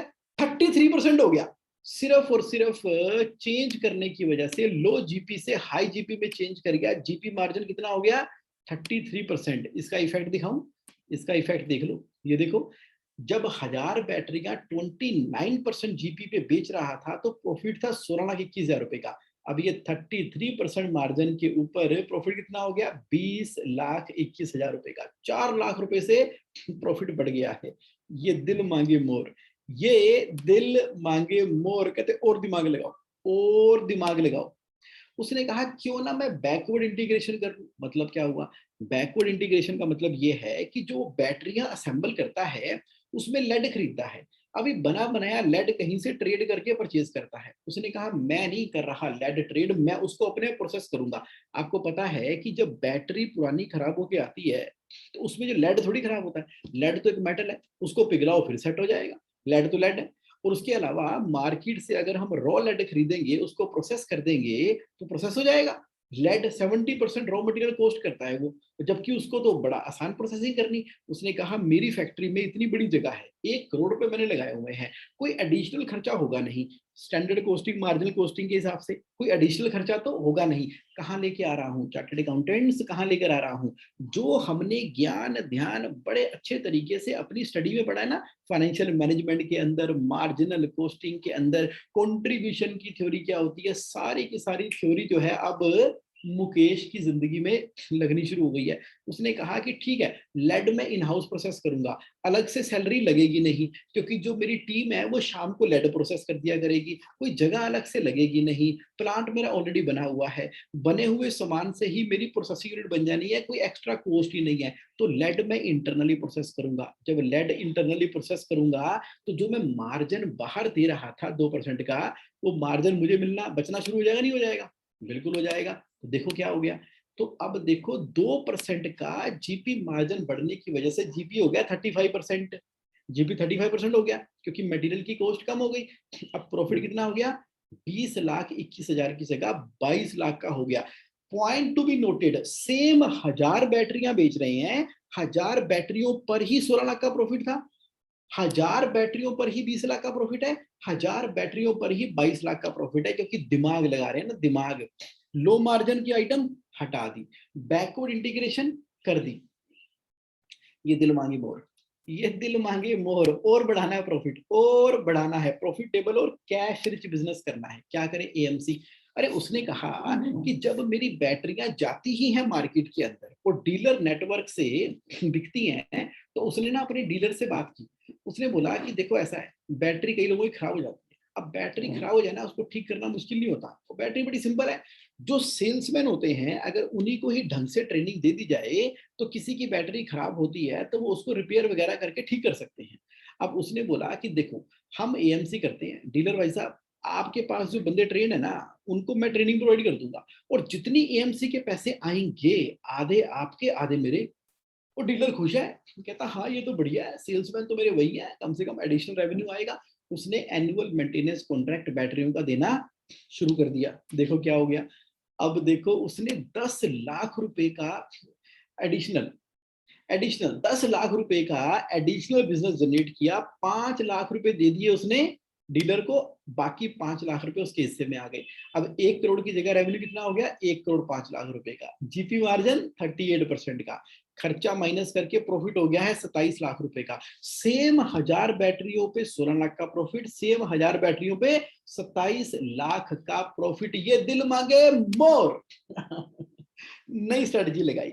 उसने कहा कि भाई एक काम करते हैं, मेरी ऑल ओवर इंडिया के अंदर बैटरियां तो बिकी रही हैं, अब ना असेसरी होती है, असेसरी टूल किट, इसमें पेचकस पन्ना वो होता है। तो उसने कहा कि भाई मेरी कारों की वर्कशॉप की जगह पर जाती है, आपको मालूम है जितनी भी गाड़ियों की और मोटर बाइक की जो एजेंसियां होती है ना, वहां पर क्या होता है, वहां पर एक चीज बड़ी इंपॉर्टेंट होती है, क्या? गाड़ी में उतना मार्जिन नहीं होता जितना उसकी असेसरी में होता है। वो कहते हैं ना भैया मेरे पैडल लगा दो, मेरी ये एसेसरी लगा दो, वो एसेसरी लगा दो। एसेसरीज के अंदर 50 to 75% का मार्जिन होता है। तभी आप नई गाड़ी स्कूटर बाइक लेने के लिए जाते हो, वो कहते हैं गद्दी डलवा लो, उसके ऊपर झूमर लगवा लो, वो शीशा लगवा लो, ये सब एसेसरीज हैं, क्योंकि एसेसरीज तो कहीं से भी आ सकती हैं, और गाड़ी तो कंपनी की तरफ से आ रही है। उसने कहा ये पॉइंट तो अच्छा है, 50% जीपी मार्जिन वाली उसने एसेसरी बिल्टअप की, और वो एसेसरी जो है अपनी बैटरी के साथ भेजनी शुरू कर दी। क्यों? वही कोरियर चार्जेस लगने हैं, उन्हीं डिस्ट्रीब्यूटर के पास जानी है। उसने फोन पे बात करके उनको बता दिया, कहते भाई साहब भेजो, कोई बात नहीं। एसेसरीज 75% का मार्जिन था, 50 अपने पास रखा, 25 डिस्ट्रीब्यूटर को बांटा, तो टूल किट मार्केट में कामयाब हो गई। अब देखो क्या हो गया उसकी वजह से, ये देखो 10 लाख का एडिशनल रेवेन्यू आ गया, तो 1 करोड़ 5 लाख की जगह हो गया 1 करोड़ 15 लाख रुपए। 70 लाख रुपए की कॉस्ट हो गई है, जीपी 39% हो गया है, प्रॉफिट कितना हो गया 32 lakh my dear friend. 16 lakh का प्रॉफिट 1000 बैटरी के ऊपर, 32 लाख का प्रॉफिट 1000 बैटरी के ऊपर। कैसे? Segment wise, backward integration, AMC, tool kit, ये मैंने ना आपको 4 तरीके बताए, जब ठंडे दिमाग से बैठ के मुकेश ने कैश फ्लो की कहानी को समझा। इंपॉर्टेंट है ना, आराम से बैठ के अपने फाइनेंशियल रिजल्ट को देखना, उसको एनालाइज करना, देखना कहाँ पर लीकेज है, देखना कहाँ पर पॉसिबिलिटी एग्जिस्ट कर रही है, कहाँ पर मैं मार्केट के अंदर अपना आस्पेक्ट कर सकता हूँ। और नंबर्स गेम है, नंबर्स गेम। इस लेवल की कंसल्टेंसी जब आप करते हो, अपने बिजनेस ओनर को बताते हो, तो खड़ाक क्या निकल के आता है, वैल्यू निकल कर आती है। तो है तो कैश फ्लो का गेम। जो हमने पढ़ा, मार्जिनल कॉस्टिंग, स्टैंडर्ड कॉस्टिंग, हर तरह की चीजें पढ़ ली। क्यों पढ़ी? एग्जाम पास होने के लिए पढ़ी क्या? नहीं, ये सारी की सारी चीजें बिजनेस में इंप्लीमेंट करने के लिए पढ़ी, ताकि जो अकाउंटिंग स्टैंडर्ड है कैश फ्लो वाला, उसको अंडरस्टैंड करके देखे कि इनफ्लो पहले, आउटफ्लो बाद में। वर्किंग कैपिटल जो है वो फाइनेंस होनी चाहिए from the internal business cycle के द्वारा, ना कि बैंक ओवरड्राफ्ट और टर्म लोन के द्वारा। अरे बैंक ओवरड्राफ्ट और टर्म लोन तो क्या करते हैं, हमारे स्टॉक एंड डेटर के द्वारा हमारे बिजनेस के अंदर अपना एसेट डाल देते हैं, जिसके ऊपर हम इंटरेस्ट पे करते हैं, नहीं करते तो एनपी हो जाता है। इसके बेटर ये नहीं है कि हमारा वर्किंग कैपिटल का साइकिल इस तरीके से चले। हो गया ना धमाल कमाल बिजनेस के अंदर। क्यों? क्योंकि क्रिएटिविटी। वो जो लड़की है, उसकी टीचर ने बोला था उसको, टीचर ने बोला कि बेटा हार्ड वर्क लिख, हार्ड वर्क करो, अटेंडेंस लगाओ, 95% करो। कहती नंबर ही लाने हैं ना, दिमाग लगाने दो, दिमाग लगाने दो। तो मैं बायजूस वाली स्टडी कर लूंगी, या यूट्यूब की फ्री स्टडी कर लूंगी, या लोगों के नोट्स वोट्स देख के उसके सेटिंग बना के, वर्किंग करके, क्रिएटिविटी लगा के पेपर में नंबर आ जाएंगे। सिमिलरली हमारी प्रोफेशनल लाइफ के अंदर, बिजनेस लाइफ के अंदर जो रिजल्ट हासिल करना है, उसके अंदर क्रिएटिविटी मार दी गई है क्या? हमारे टीचर ने मार दी है क्या? हमारी मम्मी ने डरा दिया है क्या? हमने सोचना बंद कर दिया है क्या? कॉलेजेस के अंदर सिर्फ गुड ग्रेड्स, ये नंबर क्यों लाने थे? क्यों लाने थे ये नंबर? ये नंबर इसलिए लाने थे ताकि क्रिएटिविटी को इस्तेमाल करते हुए जीपी मार्जिन ये उठाया हमने 29% से उठा के ले गए 38% के ऊपर। नेट प्रॉफिट 16 लाख से उठा के 32 लाख पे ले गए, डबल कर दिया profit by use of the creativity. चाहे वो सेगमेंट वाइज था, चाहे वो एएमसी था, चाहे वो टूल किट था। ये तो आइडियाज है ना, आपको रेफरेंस दे रहा हूं। Are you getting my point? Are you really getting my point? इसका मतलब ये है कि ये जो कैश फ्लो है ना, ओहो, ये जो कैश फ्लो है ना, ये बड़ा ही डीप सब्जेक्ट है। डीप कहां पर है? पहले गोता लगाना पड़ेगा, देखना पड़ेगा, एक एक चीज को एनालाइज करना पड़ेगा। रेवेन्यू कहां से आ रहा है, कॉस्ट कहां पे जा रही है, जो रेवेन्यू आ रहा है और बढ़ सकता है क्या? रेवेन्यू किस हेड में बढ़ सकता है? ये जो कॉस्ट जा रही है, ये परसेंटेज में कौन सी कॉस्ट वेरी करती है? Contribution theory. और कौन सी मेरी कॉस्ट है जो ऑलमोस्ट फिक्स्ड है? अगर कॉस्ट फिक्स ही है तो टूल किट निकालो ना, अगर कॉस्ट फिक्स ही है तो एएमसी निकालो ना। तो गिवन सर्कमस्टांसेस के अंदर कर दिया ना मुकेश ने कमाल धमाल, उसको समझ में आ गया है मतलब क्या होता है प्रॉफिटेबल और कैश रिच बिजनेस का। अब क्या करेगा, क्या करेगा मुकेश? मुकेश ना कैश फ्लो मैनेजमेंट और प्रॉफिटेबिलिटी को वे ऑफ लाइफ बना लिया। क्या बना लिया? वे ऑफ लाइफ बना लिया। वो कहता है मेरी मर्जी, मैं चाहे ये करूं, मैं चाहे वो करूं, मेरी मर्जी इन the area of profitability and cash flow. तो उसने क्या कर दिया? मैन्युफैक्चरिंग तो वो करनी शुरू कर ही दी थी उसने, अब उसने डिस्ट्रीब्यूशन भी करना शुरू कर दिया है। पैसे बचे, प्रॉपर्टियां खरीदी, इतनी प्रॉपर्टियां खरीदी कि रियल एस्टेट डेवलपर ही बन गया। अब जो नई प्रॉपर्टी लगाता है उसके लिए लोगों को बेच भी देता है प्रॉपर्टियां। जो लोगों को प्रॉपर्टियां बेचता है उनके पास पैसे नहीं है तो अपनी एनबीएफसी कंपनी खोल दी, अब अपने रियल एस्टेट डेवलपर बन गया है। एनबीएफसी कंपनी खुल चुकी है, मैन्युफैक्चरिंग यूनिट चल रही है, फैक्ट्रियां बढ़ गई हैं। अरे वहां पर सिक्योरिटी गार्ड भी तो चाहिए, वहां पे हाउस कीपिंग भी तो चाहिए। उसने अपनी हाउस कीपिंग और सिक्योरिटी की कंपनी ही खोल दी है। और अब समाज कल्याण के लिए हॉस्पिटल भी उसने खोल दिए हैं, और ये सिलसिला चलता जा रहा है, चलता जा रहा है, चलता जा रहा है। तो कैसे? कैश फ्लो और प्रॉफिटेबिलिटी की साइंस को मास्टर करके सिलसिला बढ़ता चला जा रहा है। आपको ना मैंने टच करवा दिया है कैश फ्लो के मैजिक के साथ में। वाई? क्यों टच करवाया है? You and me are live in today's session. क्योंकि ना आपने ना मुझे मैनिफेस्ट किया है अपनी लाइफ के अंदर, कभी ना कभी किसी ना किसी रूप में आपने सोचा जरूर होगा। आपका इस सेशन में होना कोई कोइंसिडेंस नहीं है, क्योंकि आपने जो सोचा ना, तो यूनिवर्स ने रिस्पॉन्ड किया। आप जान लो कौन है जगमोहन। जगमोहन कौन है? देखो लोग ना मुझे बड़े प्यार से India leading cash flow coach कहते हैं, और मैं बहुत धन्यवाद हूँ, थैंकफुल हूँ आपके प्यार के लिए। लेकिन मैं तो आपका अपना प्यारा सीए दोस्त हूँ, और मैं ऑथर हूँ, ट्रेनर हूँ, रैंक होल्डर, चार्टर्ड अकाउंटेंट रहा, क्रिएटिविटी के साथ में बड़ा मजा आया। 21 साल का एक्सपीरियंस हो गया है आप ही के अराउंड काम करते हुए। 15,000 से ज्यादा बिजनेस ओनर को सर्व करने का यूनिवर्स ने मुझे मौका दिया है। अब यूएसए, कनाडा, इंडिया के अंदर हमारे ऑफिसेज वर्क कर रहे हैं और कीनोट स्पीकर मुझे बुलाया जाता है वेरियस इंस्टीट्यूशन में, यूनिवर्सिटी में, बिजनेस एसोसिएशन में, और जैसे आज मैं आपके साथ स्टडी सर्कल के अंदर शेयर कर रहा हूँ, दिल से खुशी हो रही है, दिल से खुशी हो रही है अपना एक्सपीरियंस शेयर करते हुए। और मुझे मौका मिल रहा है मेंटरिंग करने का बहुत सारे बिजनेस ओनर को, प्रोफेशनल को इन the area of cash flow mastery. और जेएसए ऑनलाइन पोर्टल का मैं फाउंडर हूं और स्ट्रॉन्ग फॉलोअर हूं।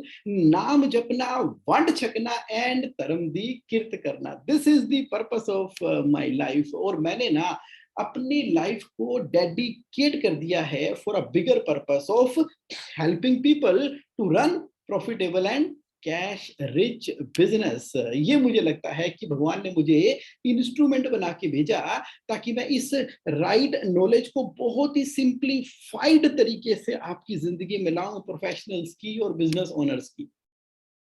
जर्नी आसान नहीं थी। जब मैंने क्वालिफाई किया तो उसके बाद मैं हर तरह की ट्रेडिशनल प्रैक्टिस में कर रहा था। इंपॉर्टेंट है, जिसकी वजह से मेरा नॉलेज बढ़ा, स्किल बढ़ा, चीजें बढ़ी। लेकिन लाइफ बड़ी टफ है, बहुत बहुत बहुत टफ है। और जब से मैंने डेडिकेट किया, मैं उसी माइंडसेट से था ना, life is tough, life is tough, ये करना पड़ेगा, वो करना पड़ेगा। लेकिन जैसे ही क्रिएटिविटी और पर्पस ऑफ लाइफ, पैशन के प्रति मैं डेडिकेट हुआ ना, आज हंड्रेड एंड थाउजेंड्स ऑफ लोगों की लाइफ को इम्पैक्ट करने का मौका मिल रहा है।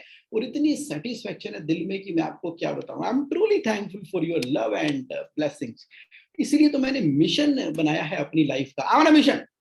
I am on a mission to educate and enlighten 1 million people by 2021। तो उसी का ही एक रीजन है कि आज मैं स्टडी सर्कल के थ्रू आपके सामने हूँ। Hundreds and thousands of people will get impacted with financial control in their company and life। This is a mission I want to। और अब मैं आपको प्रेजेंट कर रहा हूँ। क्या प्रेजेंट कर रहा हूँ? मैं ना आपको प्रेजेंट कर रहा हूँ फ्रेमवर्क। कौन सा framework? Framework of cash flow mastery. ये लो, ले लो। कैश फ्लो मास्टरी के फ्रेमवर्क के 4 कंपोनेंट हैं। पहला कंपोनेंट क्या है? पहला कंपोनेंट ये है, हम आइडेंटिफाई करें हमारा नेचर ऑफ बिजनेस और प्रोफेशन क्या है। अच्छा, ये फ्रेमवर्क ना सभी के लिए काम करता है, सभी के लिए काम करता है। अच्छा, अगर आप या आपका क्लाइंट मैन्युफैक्चरिंग में है तो ये काम करेगा, ऑटोमोबाइल वालों के लिए भी काम करेगा, इलेक्ट्रॉनिक वालों के लिए भी काम करेगा, और इलेक्ट्रिकल की मैन्युफैक्चरिंग वालों के लिए भी काम करेगा, केमिकल वालों के लिए भी, जॉब वर्क वालों के लिए भी, रिटेलर, जनरल स्टोर है, चाहे वो हार्डवेयर है, चाहे होलसेलर है, चाहे वो केमिकल है, डिस्ट्रीब्यूशन है, ट्रांसपोर्टर है, बिल्डर हो, प्रोजेक्ट हो, कॉन्ट्रैक्टर हो, एजुकेशन इंस्टीट्यूट हो, कंसल्टेंट हो आप, एनबीएफसी हो, ई कॉमर्स हो, टूर एंड ट्रैवल हो, होटल हो, रेस्टोरेंट हो, insurance agency, financial consultant, architect, interior decorator, chartered accountant, advocate, financial designer, musician, beauty parlour, photographer, doctor. कौन सा ऐसा बिजनेस है जहां पर कैश फ्लो इंपॉर्टेंट नहीं है माय डियर फ्रेंड? ये सब जगह पे कैश फ्लो का फ्रेमवर्क काम कर रहा है, सब जगह पे कैश फ्लो का फ्रेमवर्क काम कर रहा है, कोई भी नेचर ऑफ बिजनेस क्यों ना हो। तो क्या पॉइंट है? Point number 1 is business model. Business model बात कर लेते हैं बिजनेस मॉडल की। ये लो, बिजनेस मॉडल क्या करना है? कैश फ्लो के फर्स्ट पॉइंट के अंदर आता है बिजनेस मॉडल। तो अब आप ना एक बार लाइन खींच के बना लो कि आपके बिजनेस मॉडल में चार्टर्ड अकाउंटेंसी का है तो आपका ग्रोस मार्जिन क्या है। ये लो, मैं स्क्रीन छोटी कर देता हूं ये नजर आए ताकि आपको बिजनेस मॉडल इसका क्या बनेगा? Control panel of the business model. आपके बिजनेस की जीपी मार्जिन क्या है? आप बोलोगे प्रोफेशनल के लिए जीपी मार्जिन कैसे हो सकती है? मैं बोलूंगा कि आपने जो स्टाफ एम्प्लॉय किया हुआ है ना, तो उनकी जो सैलरी है उसके 2 कंपोनेंट हैं। एक स्टाफ वो है जो कि प्रोफेशनल स्टाफ है, एक स्टाफ वो है जो कि सपोर्ट स्टाफ है, जैसे पीएन है, सिक्योरिटी गार्ड है। तो आप सिक्योरिटी गार्ड, पीएन को तो फिक्स्ड कॉस्ट मान लो। 1 मिनट के लिए प्रोफेशनल जो है वो सैलरी वाले स्टाफ को ना अपनी टीवीसी कैलकुलेट करने के लिए देख लो, मिनिमम 50% और अबव आपका ग्रोस मार्जिन होना चाहिए, यानी कि आपकी सैलरी जो है वो 50% ऑफ प्रोफेशनल फीस से कम होनी चाहिए। अगर 100 रुपए की प्रोफेशनल फीस आ रही है और 98 रुपए की हम सैलरी पे कर रहे हैं तो बिजनेस प्रॉफिटेबल नहीं होने वाला है। तो क्या करना पड़ेगा, हमें बिजनेस मॉडल को अंडरस्टैंड करना पड़ेगा। अगर आप मैन्युफैक्चरिंग ट्रेडिंग के अंदर हैं तो आपको तो पता ही है जीपी मार्जिन का क्या मतलब है, जीपी आइडेंटिफाई करनी है। आप देखो ना किस तरह के बिजनेस सेगमेंट के अंदर आप हो। आपने कहा आइटम 1, आइटम 2, आइटम 3। सीए के लिए क्या होगा, आईटीआर के कितने पैसे चार्ज करता हूँ, टैक्स ऑडिट के कितने करता हूँ, इंटरनल ऑडिट के कितने हैं, और ट्रेडर है तो वो कहता है कि गारमेंट के कितने हैं, और गारमेंट के अंदर साड़ियों के कितने हैं, और लहंगा दुपट्टे के कितने हैं, और अदर आइटम के कितने हैं, कितने का बेचता हूं, कितने की कॉस्ट पड़ती है, तो मेरा जीपी मार्जिन कितना है। ये जीपी मार्जिन हमें पता करना ही करना है। जीपी मार्जिन पता करना है। मान लीजिए किसी में 10% है, किसी में 20 है, किसी में 30 है, तो एवरेज जीपी कितना हो गया, 12% हो गया। कितना हो गया, 12% हो गया। अब जब ये आइटम के ऊपर मैं फोकस करूंगा, ये अगर मैं ज्यादा बेचता हूं तो मेरा एवरेज जीपी कितना हो गया, 28% का। अगर इसको के ऊपर मैं काम नहीं करता और हाई जीपी मार्जिन प्रोडक्ट के ऊपर करता हूं तो एवरेज जीपी मेरा 30% हो गया। लेकिन मुझे पता ही नहीं है, मुझे पता ही नहीं है, और मैं लगा पड़ा हूं दिन रात काम करने के लिए, और सारा का सारा फोकस 10% जीपी मार्जिन वाली आइटम के ऊपर है। 100 बेच दी मैंने तो एवरेज जीपी 10% का आ गया। पॉइंट क्या है, पॉइंट ये है कि आप किस जीपी मार्जिन पे काम कर रहे हो, ये बहुत इंपॉर्टेंट है। अगर आईटीआर ऑडिट टैक्स की प्रैक्टिस आपने कर ली, अब उस जीपी मार्जिन वाले प्रोडक्ट को अपनी प्रैक्टिस के अंदर लेकर आओ जहां पर मार्जिन भी अच्छा है और अमेजिंग वैल्यू ऐड कर पा रहे हैं सामने की लाइफ के अंदर। सिमिलरली मैं क्या बोलता हूं, बिजनेस मॉडल के अंदर जो ब्रेक इवन पॉइंट है ना, ये ब्रेक इवन पॉइंट है। ब्रेक इवन पॉइंट क्या होता है आपको मालूम ही है, fixed cost divided by GP ratio. ये लो आपके सामने करता हूं, is equal to fixed cost divided by GP ratio is equal to break even point. 6 crore 88 lakh rupees की सेल करूंगा ना, 6 करोड़ 88 लाख की सेल करूंगा, तो अगर मुझे प्रॉफिट नहीं हो रहा, अगर मुझे प्रॉफिट नहीं हो रहा तो लॉस भी नहीं होगा। अगर मुझे प्रॉफिट नहीं हो रहा तो लॉस भी नहीं होगा। वो कैसे, ये देखो ब्रेक इवन पॉइंट कितना है, 688 का। एक्चुअल सेल कितनी करती, 688 की। प्रॉफिट हुआ क्या, नहीं। लॉस हुआ क्या, नहीं। ब्रेक इवन पॉइंट कितना है, 6 करोड़ 88 लाख का। कैसे निकला, fixed cost divided by GP ratio. अब ये फिक्स्ड कॉस्ट क्या है, बना लो शीट, छोटी शीट बना लो। ये रही शीट, शीट क्या कहती है, ये रही फिक्स्ड कॉस्ट। भाई अप्रैल से लेके मार्च तक पूरे साल का आप जीपी खर्चा निकाल लो। अप्रैल से लेके मार्च तक का क्या क्या खर्चे होते हैं, खर्चे हो सकते हैं मैन्युफैक्चरिंग के, भाई वेजेस है, इलेक्ट्रिसिटी है, टेलीफोन है, एम्प्लॉय की सैलरी है, एडमिनिस्ट्रेशन है, को रेंट दे रहे हो, इलेक्ट्रिसिटी का बिल दे रहे हो, टेलीफोन दे रहे हो, रिपेयर मेंटेनेंस दे रहे हो, इंश्योरेंस दे रहे हो, डायरेक्टर सैलरी, सॉफ्टवेयर को टैली का, गूगल का, selling and distribution, financial expenses है, डेप्रिसिएशन है। एक बार तो लिख दो ना। बजट बनाते ही नहीं, क्यों नहीं बनाते, क्यों नहीं बनाते।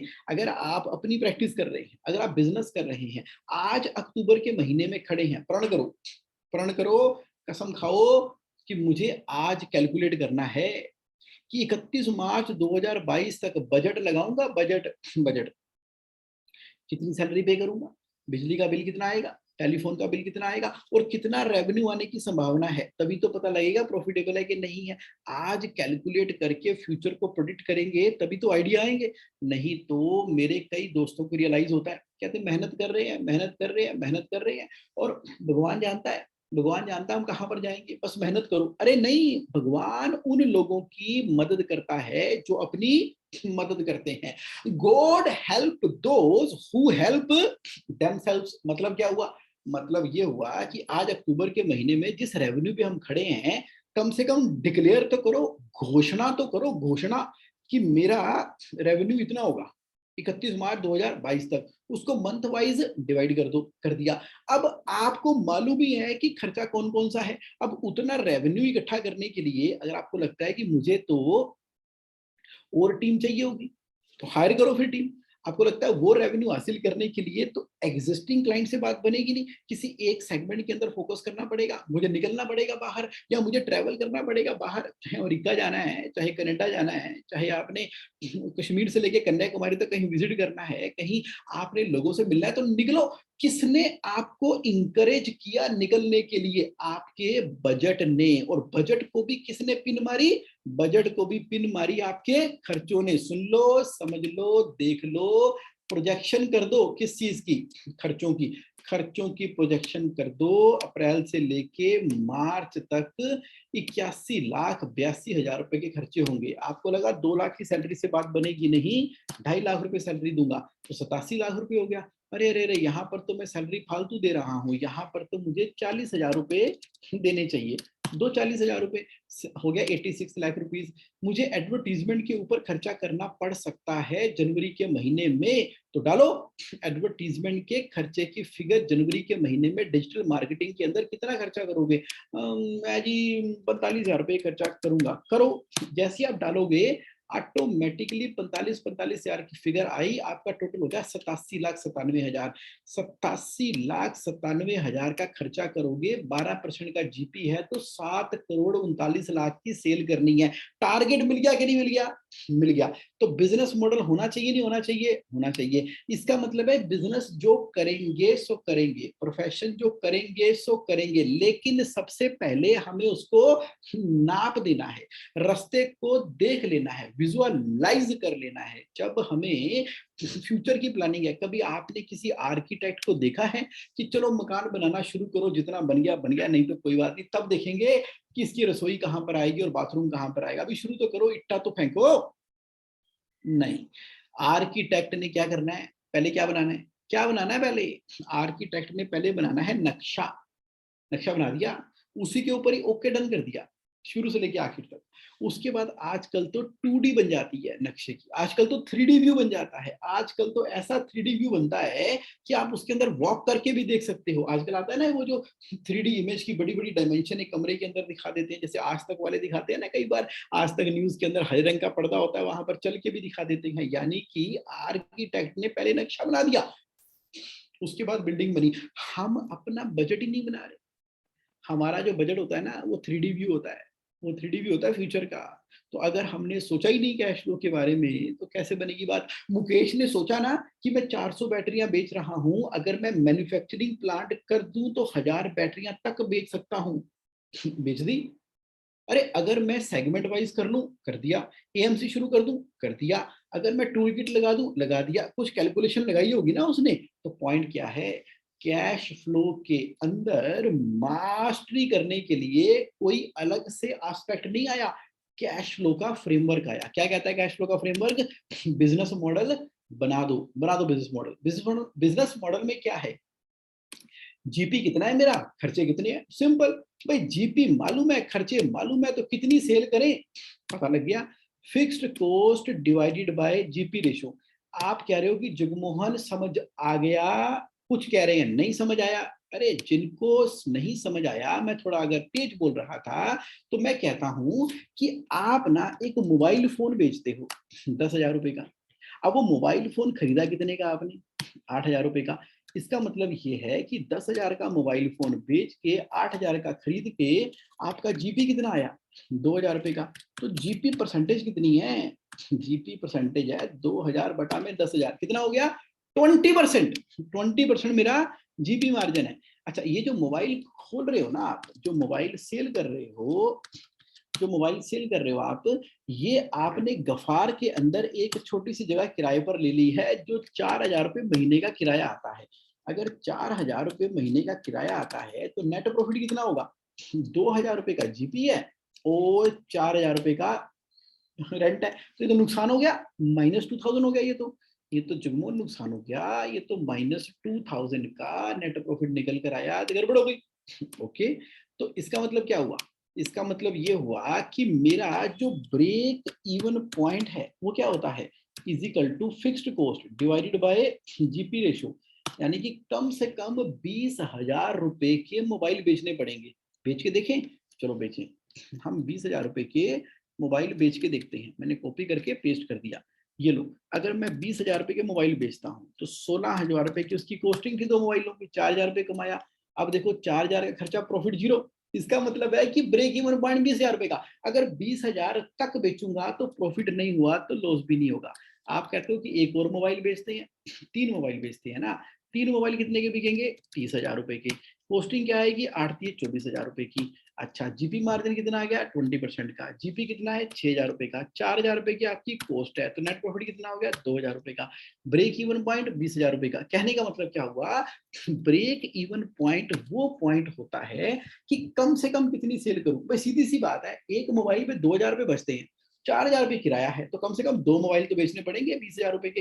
तो ब्रेक इवन पॉइंट समझ में आ गया। ब्रेक इवन पॉइंट समझ में आ गया आपको। तो बिजनेस मॉडल के अंदर अब दोबारा देख लो, break even point is equal to fixed cost divided by GP ratio.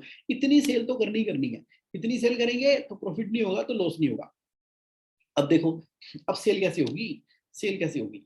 अब अगर मैं हर हफ्ते 245 लीड्स मेरे पास आती हैं, 245 लीड मेरे पास आती हैं, तो साल में कितनी लीड आएंगी? 245 गुना में 52, 12,775 लीड्स आएंगी, यानी कस्टमर की इंक्वायरी आएगी। लीड मतलब इंक्वायरी। अगर मैं 20% कस्टमर को कन्वर्ट कर देता हूं बिजनेस के अंदर, तो कितने कस्टमर मैंने बना दिए? 2,551। एक कस्टमर को 14,500 रुपए का माल बेचता हूं, यानी कि एक उसका आईटीआर कर दी, 2 टीडीएस की रिटर्न कर दी, 4 टीडीएस की रिटर्न कर दी, लाइक दैट। तो एक कस्टमर मेरे को 14,500 देता है। अच्छा, तो वो कस्टमर जो है उसकी 2 कंपनियां हैं, 2 बार रिपीट किया, तो सेल कितनी हो गई? 797 की। अब देखो, अगर मेरी इंक्वायरियां 245 की जगह 270 इंक्वायरी आनी शुरू हो जाए, तो सेल कितनी हो गई? 8 करोड़ 14 लाख की। प्रॉफिट हो गया 8,86,000 रुपए का। अगर मेरा कन्वर्जन 20% है, तो मैंने 30% कन्वर्जन कर दिया, तो प्रॉफिट कितना हो गया? 57 लाख रुपए का। अब मैं नंबर ऑफ ट्रांजेक्शन उस कस्टमर के साथ 2 करने की जगह 3 करता हूं, तो प्रॉफिट कितना हो गया? 1 करोड़ 29 लाख का। यानी कि सेल इंजन कैसे काम करता है कि कितनी इंक्वायरियां आपके पास आती हैं और कितनी इंक्वायरियां आप कन्वर्ट करते हो और एवरेज रुपीज सेल कितनी बेचते हो। अगर 15,000 रुपए बेचना शुरू कर दिया तो प्रॉफिट हो गया 62 लाख रुपए का।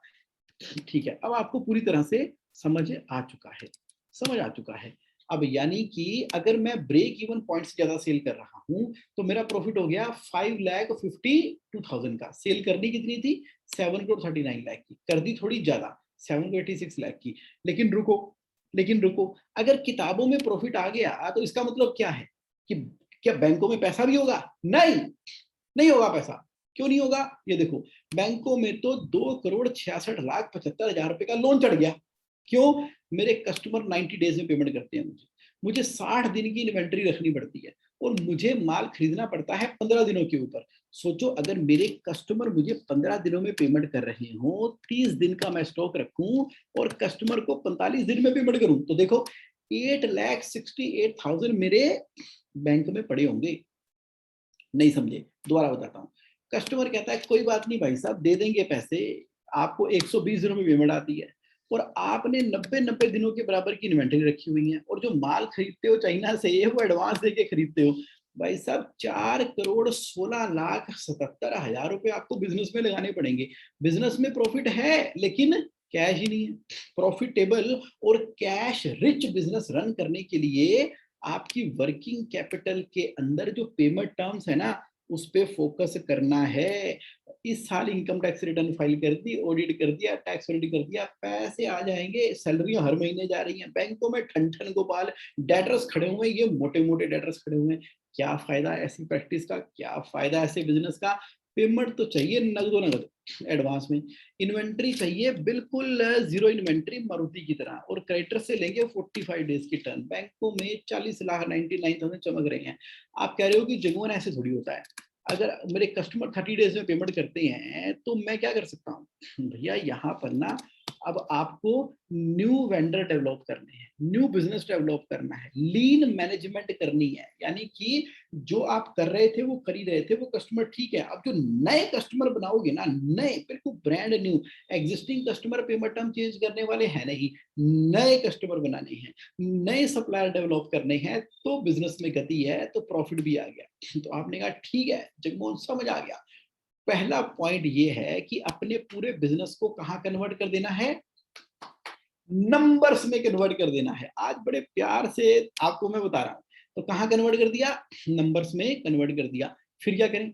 फिर क्या करना है? फिर आप ना जरा समझ लो, कैश फ्लो का पर्सपेक्टिव क्या है बिजनेस का। देखो, कितना सेल करें ताकि प्रॉफिट हो। आपने बेस्ट क्वालिटी का प्रोडक्ट दे दिया, आपने बेस्ट ऑपरेशन दे दिए, आपने एक्सीलेंट कस्टमर फीडबैक हासिल कर लिया, यानी कि शानदार जानदार आपका रेस्टोरेंट है, इतना बढ़िया खाना बनाते हो और कमाल का है, लेकिन कस्टमर आए 3, तो रेस्टोरेंट प्रॉफिट में चलेगा, लॉस में चलेगा? लॉस में चलेगा, क्योंकि उस रेस्टोरेंट को कम से कम ब्रेक इवन पॉइंट के बराबर की मिनिमम सेल तो करनी पड़ेगी। बिजनेस लॉस में है क्योंकि ब्रेक इवन के बराबर की सेल नहीं कर रहे थे ना। That is the prime reason. मैंने आपको समझा दिया बिजनेस मॉडल के अंदर। अब कौन सी प्रोडक्ट सर्विस बेचे?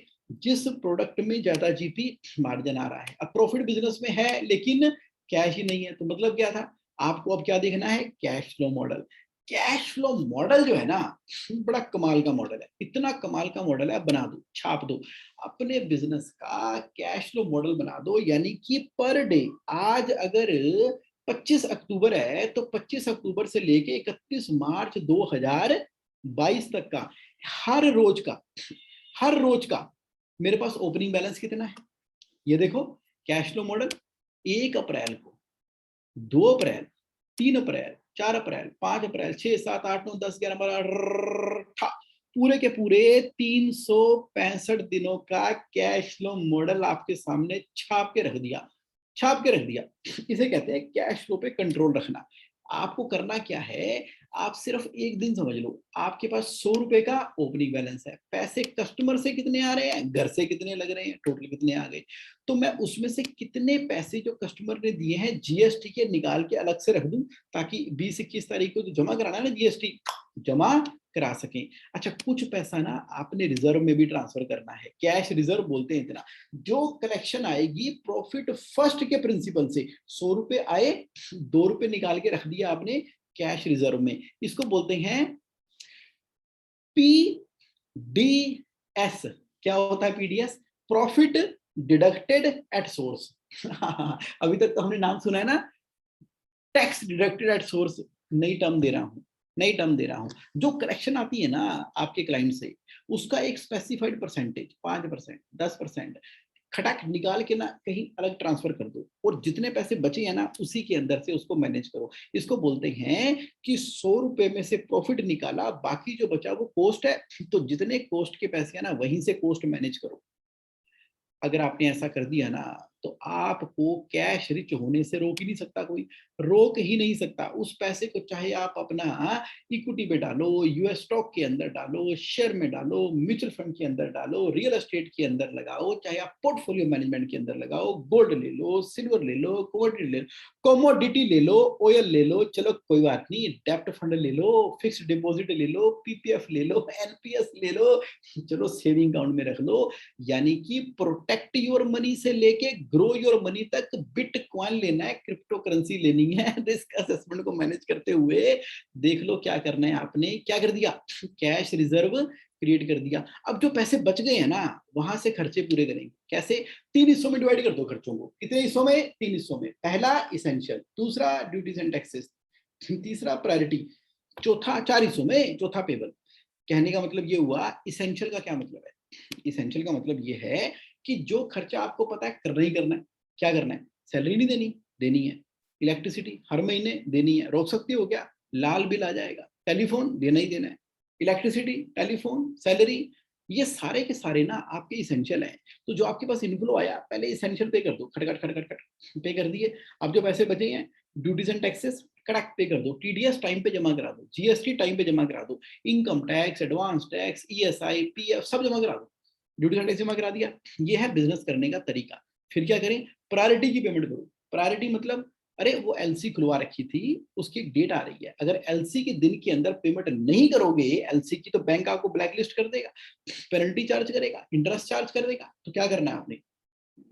सर ऐसा है, आप ना प्रायोरिटी पे कर दो। प्रायोरिटी क्या हो सकती है? जर्मनी जाना है, जर्मनी जाना है तो एयर टिकट के पैसे प्रायोरिटी में डाल दो। जर्मनी में जो एग्जीबिशन लगानी थी आपने, उसके पैसे अलग से कर दो। अच्छा, बाहर के लोग यहाँ पर आ रहे हैं, तो आपने उनसे जो मीटिंग करनी है, उनके लिए जो सेटअप बनाना है, उसके पैसे अलग कर दो। ये प्रायोरिटी है, ताकि उस समय ना मारा मारी ना फिरना पड़े, और यार, और वेंडर की पेमेंट को रोक के उसको इस्तेमाल कर दिया। नहीं, पहले आपने प्रायोरिटी क्रिएट कर दी।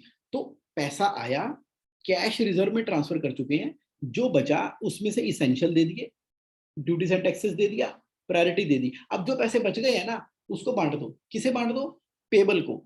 पेबल यानी कि जिसका सबसे पुराना बिल है फीफो बेसिस के ऊपर, टैली अकाउंटिंग सॉफ्टवेयर यूज कर रहे हो तो bill bye bill feature use करो, बिजी इस्तेमाल कर रहे हो तो भी बिल बाय यूज करो। अरे जो भी अकाउंटिंग सॉफ्टवेयर यूज कर रहे हो आजकल, ऐसा कौन सा अकाउंटिंग सॉफ्टवेयर है जिसके अंदर बिल बाय बिल एडजस्ट करने का फीचर नहीं है?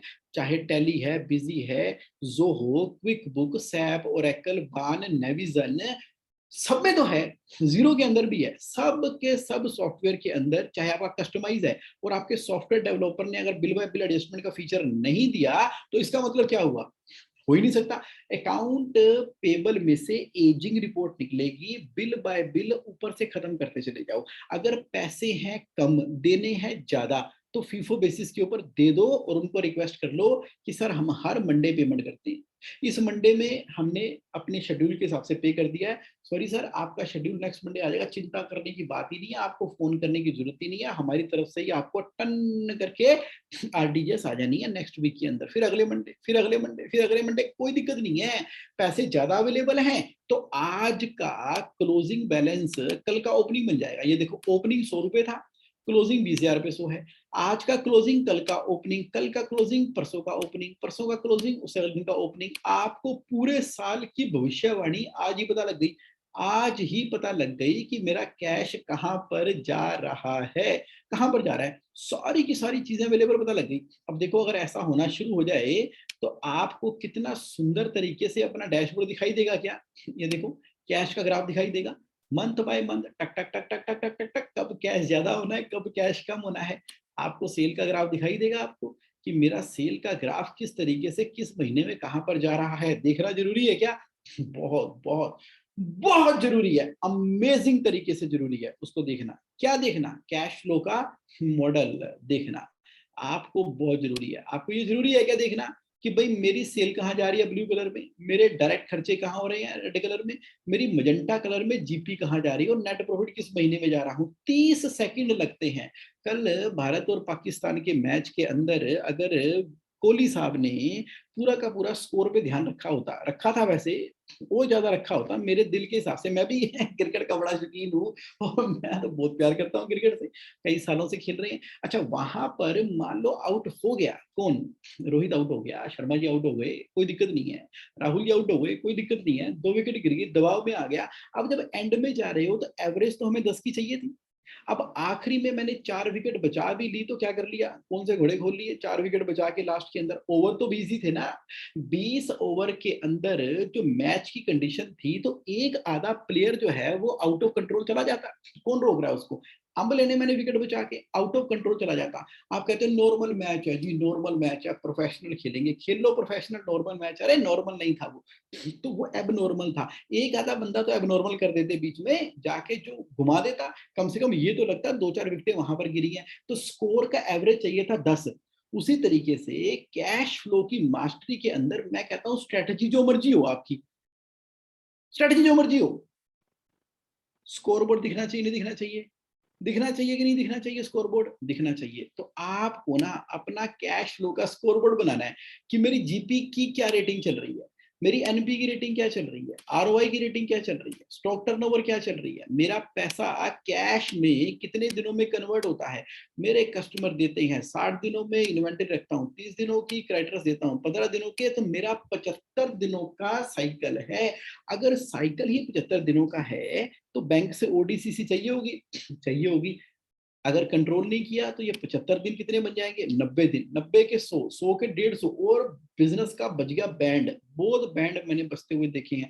रोटो मैक का बिजनेस लिखते लिखते लव हो जाए, ये कैश कन्वर्जन साइकिल बढ़ते बढ़ते बहुत बढ़ जाए, इतना बढ़ जाए कि बेड़ा ही गर्क हो जाए। ओडियां, सीसियां, लोन, एनपीए सारे इसकी वजह से होते हैं। Being a chartered accountant, being a auditor, हमें सर्टिफाई करना पड़ता है। कैसे देखेंगे? ये जो कैश फ्लो का डैशबोर्ड है ना, पता लग जाएगा कैश कन्वर्जन साइकिल जा कहां पर रहा है। खाली अगर परचेज के बिल टिक करते रहेंगे और देखेंगे कि सारे परचेज के बिलों की डेट ठीक है, अमाउंट ठीक है, क्वांटिटी ठीक है, रेट ठीक है, अरे वो तो ठीक ही होता है, पहले से सेट होता है। उसका इफेक्ट क्या है, कितने डेज का पैसा फंस गया मेरा क्रेडिटर्स के पास या डेटर्स के पास, उसका कन्वर्जन कितना है। वर्किंग कैपिटल होनी कितनी चाहिए थी, वर्किंग कैपिटल है कितनी, 30 सेकंड के अंदर, कितना, 30 सेकंड के अंदर ये कैश फ्लो का डैशबोर्ड पूरा हाले बयां कर रहा है। पूरे साल का देखना है, पूरे साल का देख लो, अप्रैल का देखना है, अप्रैल देखो, मई देखना है, मई देखो, जून देखना है, जून देखो, जुलाई देखना है, जुलाई देखो। सिलेक्ट करते सारी सारी की सारी साल का फिगर आपके सामने अवेलेबल होगी, कैश फ्लो का डैशबोर्ड आपके सामने बन के सामने आ गया। पता तो लगे कि खेल खेला किस तरीके से जा रहा है। तो मुझे बताओ, कैश फ्लो का मॉडल बिजनेस में लगा होना चाहिए, नहीं लगा होना चाहिए? आप कह रहे हो पक्का ही लगा होना चाहिए जगमोहन, बिना स्कोर बोर्ड के हम खेलेंगे कैसे? दोबारा बोलता हूँ, दोबारा बोलता हूँ मैं आपके सामने कि बिजनेस मॉडल होना चाहिए। क्या बिजनेस मॉडल होना चाहिए? आपने कहा जगमोहन होना चाहिए। ये रहा बिजनेस मॉडल। बिजनेस मॉडल है भविष्यवाणी फ्यूचर की। अब जो हमने भविष्यवाणी की है फ्यूचर की, क्या उसके हिसाब से चल रहे हैं कि नहीं चल रहे, तो हम क्या देखेंगे, उसके लिए कैश फ्लो मॉडल देखेंगे। अच्छा, अब मैं आपको क्या रिक्वेस्ट कर रहा हूं, क्या क्रिएट करना है, कैश रिजर्व क्रिएट करना है। क्या मतलब होता है कैश रिजर्व का? कैश रिजर्व का मतलब होता है कि जितनी कलेक्शन आई उसका परसेंटेज ट्रांसफर किया, percentage of collection in separate bank account रखना है हमें। आपने कहा कितनी परसेंटेज निकालें, भाई देख लो ना, आपका नेट प्रॉफिट का मार्जिन कितना है। अगर आपका नेट प्रॉफिट का मार्जिन 5% का है तो उसका आधा यानी कि 2.5% आप कैश रिजर्व क्रिएट करो। आपने कहा कि जगमोहन भाई कोई सिंपल और डुएबल प्रोसेस है क्या? हाँ हाँ, 4 बैंक अकाउंट खुलवाओ, मतलब एक बैंक को कर दो इनफ्लो, दूसरे बैंक को कर दो पेबल, यानी कि जो पैसा कस्टमर से आएगा वो इनफ्लो अकाउंट के अंदर जाएगा। अच्छा, अब जो भी आपने वेंडर सप्लायर को पेमेंट करनी है उसको पेबल अकाउंट में सुबह आरटीजीएस कर दो, दिन में ठक पेमेंट निकाल दो वहां से। तीसरा अकाउंट क्या है, एक्सपेंस अकाउंट, मतलब जो भी सैलरी, इलेक्ट्रिसिटी, टेलीफोन है ना, जब भी पे करनी होगी इनफ्लो अकाउंट में से खटखट डाल देना एक्सपेंस अकाउंट के अंदर और वहां से उसको पे कर देना। और ये जो चौथा अकाउंट है ना, ये कैश रिजर्व का है। जो 100 रुपए आपके पास आए थे उसका जो 2.5% आपने ट्रांसफर किया वो कैश रिजर्व बैंक अकाउंट में ट्रांसफर किया। आप कह रहे हो जुम्मन हो ही नहीं सकता, रिजर्व बैंक ऑफ इंडिया के हिसाब से बैंक अकाउंट खुलते ही नहीं है, करंट अकाउंट खोल ही नहीं सकते। अरे मैं कौन सा करंट अकाउंट खोलने के लिए कह रहा हूँ। देखो ऐसा है, आपका जो सीसी अकाउंट चल रहा है ना, आप उसको स्प्लिट कर सकते हो। ये सीसी अकाउंट नंबर डिफरेंट है, ये सीसी अकाउंट नंबर डिफरेंट है। मान लीजिए आपके पास 1 करोड़ रुपए की ओडी लिमिट सैंक्शन है, 90 लाख रुपए की ओडी लिमिट डलवा दो इन्फ्लो अकाउंट के अंदर, 10 लाख की ओडी लिमिट बोल दो, 2 सेपरेट सीसी अकाउंट खुल सकते हैं। क्यों? प्रॉफिट सेंटर की तरह। मतलब ये कि सर ऐसा है, एक जो कंपनी है ना आईटीसी लिमिटेड, कौन सी कंपनी है? ITC limited. दिखा देता हूं। आप कह रहे हो कि जगमोहन वो बताओ ना जो हो सकता है, मैं कहता हूं कि वही बताऊंगा जो हो सकता है। ये देखो, आईटीसी लिमिटेड का नाम सुना है आपने? सुना है, ये रही। अब आईटीसी लिमिटेड जो है वो होटल भी चलाई जा रही है, और वो बिंगो भी बेची जा रही है, आशीर्वाद का नमक भी बेची जा रही है, सनफिश भी बेची जा रही है। आपको मालूम है वो एक सिंगल लीगल एंटिटी है। तो आपको क्या लगता है, उसके जो होटल के पैसे हैं और उसके जो आशीर्वाद नमक के जो बेचता है उसके पैसे कहाँ आते होंगे, आटे के पैसे होटल वाले अकाउंट में ना। उसने अलग अलग अकाउंट खोले हुए हैं। उसने बैंक को अपने लेटर हेड के ऊपर लिख कर दिया है कि ये मेरे प्रॉफिट सेंटर है, नीचे रेजोल्यूशन लगा कर दिया हुआ है, तो बैंक ने उसके अकाउंट खोले हुए हैं। आप कह रहे हो कि मैं क्या करूं, बनेगा ना आपका। आपका जो ट्रेडिंग एक्टिविटी है वो एक अलग प्रॉफिट सेंटर है, और फिर जो मैन्युफैक्चरिंग में माल सप्लाई करते हो वो अलग प्रॉफिट सेंटर है। सर्विस आपका अलग प्रॉफिट सेंटर हो सकता है। उसके लिए अलग बैंक अकाउंट आपका खुल सकता है। नहीं तो 1 लाख रुपए की एफडी करा देना, करा दी एफडी, बिजनेस के नाम से 1 लाख की एफडी करा दी, उस एफडी के अगेंस्ट ओडी खोल दिया। होता क्या है, जो सीसी अकाउंट है ना वो सिर्फ परचेज करने के लिए इस्तेमाल हो सकता है, इन्वेंट्री के लिए इस्तेमाल हो सकता है, लेकिन ओडी अकाउंट कहीं भी इस्तेमाल हो सकता है। सीसी अकाउंट अलग है, ओडी अकाउंट अलग है। 1 लाख की एफडी कराई, उसके अगेंस्ट में 90,000 रुपए का आपने, 80,000 रुपए का आपने ओडी अकाउंट खुलवा लिया। अब ओडी अकाउंट में नेगेटिव थोड़ी रखेंगे, उसको हम इस्तेमाल करेंगे चारों में से एक अकाउंट को करने के लिए। समझ गए? You are intelligent people and I truly truly appreciate that, truly appreciate that. क्या करें, आगे बढ़ते हैं। तो अब आप मुझसे पूछ रहे हो कि जगमोहन भाई एक बात बताओ, मैं पूछो आपने कहा कि ये तो समझ आ गया कि 4 बैंक अकाउंट खुलवाने हैं, अब ये बताओ कि कहाँ इस्तेमाल करें कैश रिजर्व को। देखो बिजनेस की एक्सपेंशन में इस्तेमाल कर लो कैश के रिजर्व को। आपने ना ऑपरेटिंग खर्चे नहीं करने कैश रिजर्व में से, सैलरी दे दी, इलेक्ट्रिसिटी दे दिया ना, आपने एसेट क्रिएट करने हैं कैश रिजर्व में से। चाहे कंपनी के एसेट क्रिएट करो, चाहे पर्सनल एसेट क्रिएट करो, टैक्सेशन को ध्यान में रखते हुए। अच्छा, आप कह रहे हो कि रखें कहाँ पे ये कैश रिजर्व, कहाँ रखें भाई? आप अपना ओडीसीसी अकाउंट है ना, उसको स्प्लिट करा के दूसरे अकाउंट में रखो। अच्छा, और पैसे आ गए, अब आप लोन को रीपे करना शुरू करो, डेप्ट फ्री बन जाओ। अच्छा, डेप्ट फ्री हो गए, एफडी कराओ ना। अब एफडी करा ली है, लिक्विड फंड में डाल दो, रिस्क नहीं लेना तो थोड़ा लेना है तो म्यूचुअल फंड में डाल दो, और लेना है शेयर में डाल दो, और लेना है सिप में डाल दो, एसेट क्रिएट कर लो, दूसरों के बिजनेस में इन्वेस्ट कर दो मेरे भाई। बिजनेस से पैसा निकालो, चाहे director salary low, rent low, interest on loan low, buyback of share करो, कंसल्टेंसी लो, ग्रुप कंपनी बनाओ, एलएलपी एज होल्डिंग कंपनी बनाओ, है निकालो वहां से पैसे जबरदस्त तरीके से ग्रुप कंपनी बना के। आप कह रहे हो कि समझ आ गया, समझ आ गया कैश रिजर्व का। तो चौथा पॉइंट क्या है? चौथा पॉइंट है 6 जार सिस्टम। 6 जार सिस्टम क्या होता है? देखो जी, 6 जार सिस्टम आपकी जो पर्सनल लाइफ है ना, उसको ऐसे जबरदस्त तरीके से मैनेज कर जाएगा कि मजा आ जाएगा, मजा। आप अपनी कंपनी में से सैलरी लिया करो, आप चार्टर्ड अकाउंटेंट हो, और आप अपनी ही कंपनी में से ना एक फिक्स अमाउंट लिया करो। देखो पार्टनरशिप फर्म है तो आपको मालूम ही है कि एक फिक्स अमाउंट हमें इंस्टीट्यूट भी बोलता है सैलरी लेनी है, इंटरेस्ट ऑन कैपिटल लेना है, लो पैसे उसमें से। अच्छा, अगर आप कंपनी में डायरेक्टर हो, आप बिजनेस रन कर रहे हो, तो 4 हेड मैंने आपको बताए, director salary, interest on director loan, rent from the company, and देख लेना आपकी ग्रुप एलएलपी है तो ग्रुप एलएलपी का प्रॉफिट भी आप बड़े आराम से निकाल सकते हो। तो क्या हुआ, आपके पास पैसे आ गए। जो पैसे आ गए उसके आगे लगा दो 6 जार सिस्टम। क्या होता है 6 जार सिस्टम?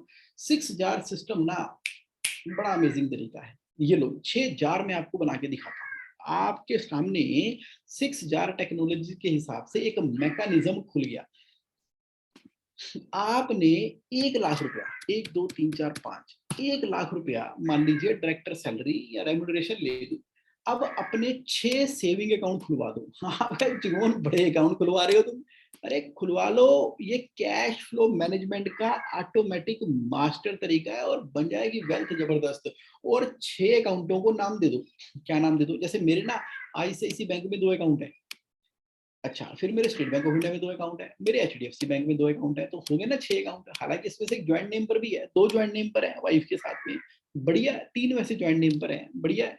ओके, अब क्या किया, एक अकाउंट को मैंने बोल दिया नेसेसिटी अकाउंट। तो जो पैसा आता है ना उसका 55% मैंने डाल दिया अपने आईसीआईसी बैंक के अंदर। अच्छा, 10% डाल दिया मैंने फाइनेंशियल फ्रीडम अकाउंट के अंदर, 10% डाल दिया long term saving for spending के लिए, 10% डाल दिया एजुकेशन के अंदर, 10% डाल दिया प्ले अकाउंट के अंदर, और 5% डाल दिया गिव अकाउंट के अंदर। लाख रुपए बराबर हो गए। मान लीजिए बिजनेस से आपने निकाले 1,25,430 रुपए निकाले, तो क्या दिक्कत है? 55 10 10 10 5 5 ऐसे करके आपने पैसे अलग ट्रांसफर कर दिए। आपने कहा क्यों?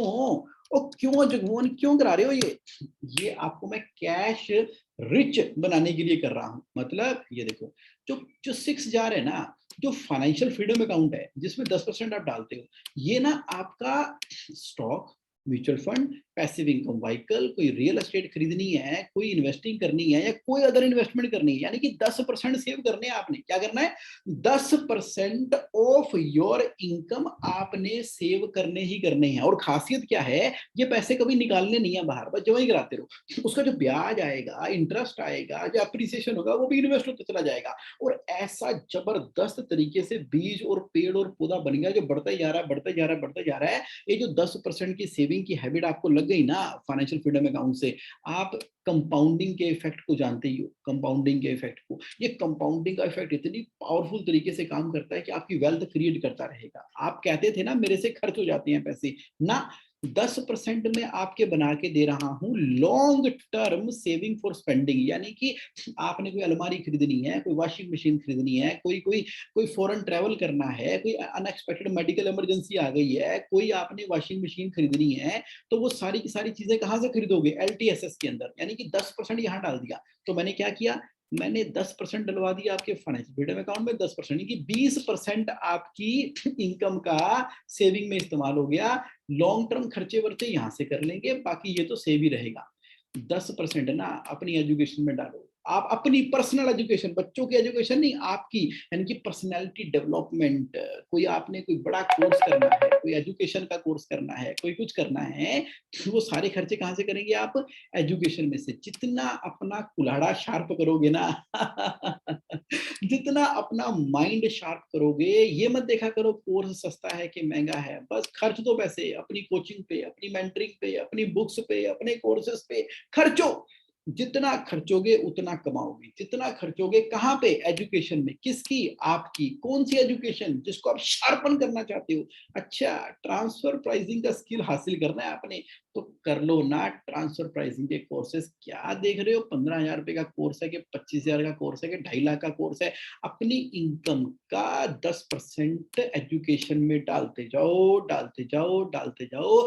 अगर इस अकाउंट में पैसे हैं ना, एजुकेशन में खर्च दो, मैं बता रहा हूं मल्टीप्लाई करेगी आपकी इनकम, मल्टीप्लाई कर देगी। जैसा हमारा बर्तन होगा ना, उतना ही पानी उसमें ठहरेगा। मनी उसी इंसान की जिंदगी में ठहर सकती है जो well educated and qualified and skillful है in the area of money, in the area of your skill. अगर जितना बड़ा स्किल है ना आपका, उतनी मनी ठहरेगी। तो 10% खर्च दो, वहां पे खर्च दो, बढ़ जाएगी इनकम। अच्छा, 55% डाल दो नेसेसिटी के अंदर। मान लो कोई रेंट देना है, फूड है, इलेक्ट्रिसिटी है, बिल है, रोटी कपड़ा मकान की सारी जरूरतें यहाँ पर। एक लेवल के बाद क्या होगा कि 55% थोड़ी खर्च हो जाएंगे खाने पीने में, रोटी में, कपड़े में। मेरे तो 4-5% ही खर्च होता है नेसेसिटी अकाउंट के अंदर। बाकी उठा के मैं कहाँ डाल देता हूँ? फाइनेंशियल फ्रीडम अकाउंट के अंदर डाल देता हूँ। कोई विंडोफॉल गेन आया, उठा के डाल देता हूँ फाइनेंशियल फ्रीडम अकाउंट के अंदर। मतलब क्या हुआ? मतलब ये हुआ कि 55% आपने नेसेसिटी के लिए रख दिया। आपने बोला कि जितने मैं कमाता हूँ उससे ज्यादा तो मेरे खर्चे हैं, तो कोई बात नहीं, जितना कमाते हो सारे खर्च दो। 100 रुपए का नोट निकालो अलग से, 100 रुपए में से 10 रुपए यहाँ डाल दो, 10 रुपए यहाँ डाल दो, 10 रुपए यहाँ डाल दो, 55 रुपए यहाँ रखो, 10 रुपए यहाँ डालो, 10 रुपए, 5 रुपए यहाँ डालो। शुरू तो करो, हैबिट दे दो, यूनिवर्स को हैबिट दे दो। पता नहीं लगना कब आपके खर्चे कम होने शुरू हो गए हैं। लाइफस्टाइल रखना है सिंपल, लाइफस्टाइल रखना है मजेदार। तो ऐसा लाइफस्टाइल रखना है कि जितना आप कमा रहे हो ना, उसके आधे में आपकी नेसेसिटी निपट जाए। फिर देखो कैसे आपकी जिंदगी में पैसा ही पैसा, पैसा ही पैसा, पैसा ही पैसा, money money. Simple living high thinking, क्या बोल रहा हूं? सिंपल लिविंग हाई थिंकिंग कहाँ ले जाएगा आपको? कमाल कर देगा, कमाल, कमालम कमाल कर देगा। अच्छा, प्ले अकाउंट का क्या मतलब है? प्ले अकाउंट का मतलब है कि सोचना नहीं है, 10% ना खर्च दो। आपका मन कर रहा है मसाज करानी है, कराओ ना मसाज, ठोक दो। आपने देखा कि भैया मेरे को ना एक बढ़िया सी शर्ट लेनी है, प्राइस वाइज मत देखो उसका। अगर प्ले अकाउंट में पैसे पड़े हैं ना, वो खरीद लो। शर्ट, बेल्ट लेनी है ले लो, पर्स लेना है ले लो। आपको लग रहा है कि फैमिली को लेकर ना एक लेजर ट्रिप करता हूँ, गोवा जाता हूँ, गोवा जाके वहां पर बिना मेन्यू कार्ड के प्राइस देके खर्चा करूंगा। प्ले अकाउंट में पैसे पड़े हैं ना, तो खर्च दो। प्ले अकाउंट से आपको तृप्ति हो जाएगी, रोंदू रोंदू नहीं करते रहोगे। वरना क्या करते हो? फैमिली के साथ गोवा में गए, वहां पर भी नहीं बेटा बड़ी महंगी कोल्ड ड्रिंक है भैया, ऐसे कोल्ड ड्रिंक पीनी नहीं चाहिए, बड़ी महंगी ड्रिंक है, अरे ड्रिंक भी नहीं करना चाहिए। अरे बेटा बड़ा महंगा मैंगो का जूस है, ये मैंगो का जूस तो 15 रुपए का मिल जाता है, यहाँ पर ये 365 रुपए का मैंगो का जूस दे रहे हैं। भैया है तो मैंगो ही ना, डाले तो 2 मैंगो ही होंगे। अरे कुछ नहीं देखना, गए हो गोवा, एंजॉय करो, मस्ती मारो, जो करना है करो ना, अपनी तृप्त रखो। नहीं तो बच्चे कहेंगे पप्पा हमें बुड़बुड़ बुड़बुड़ करते रहते हैं।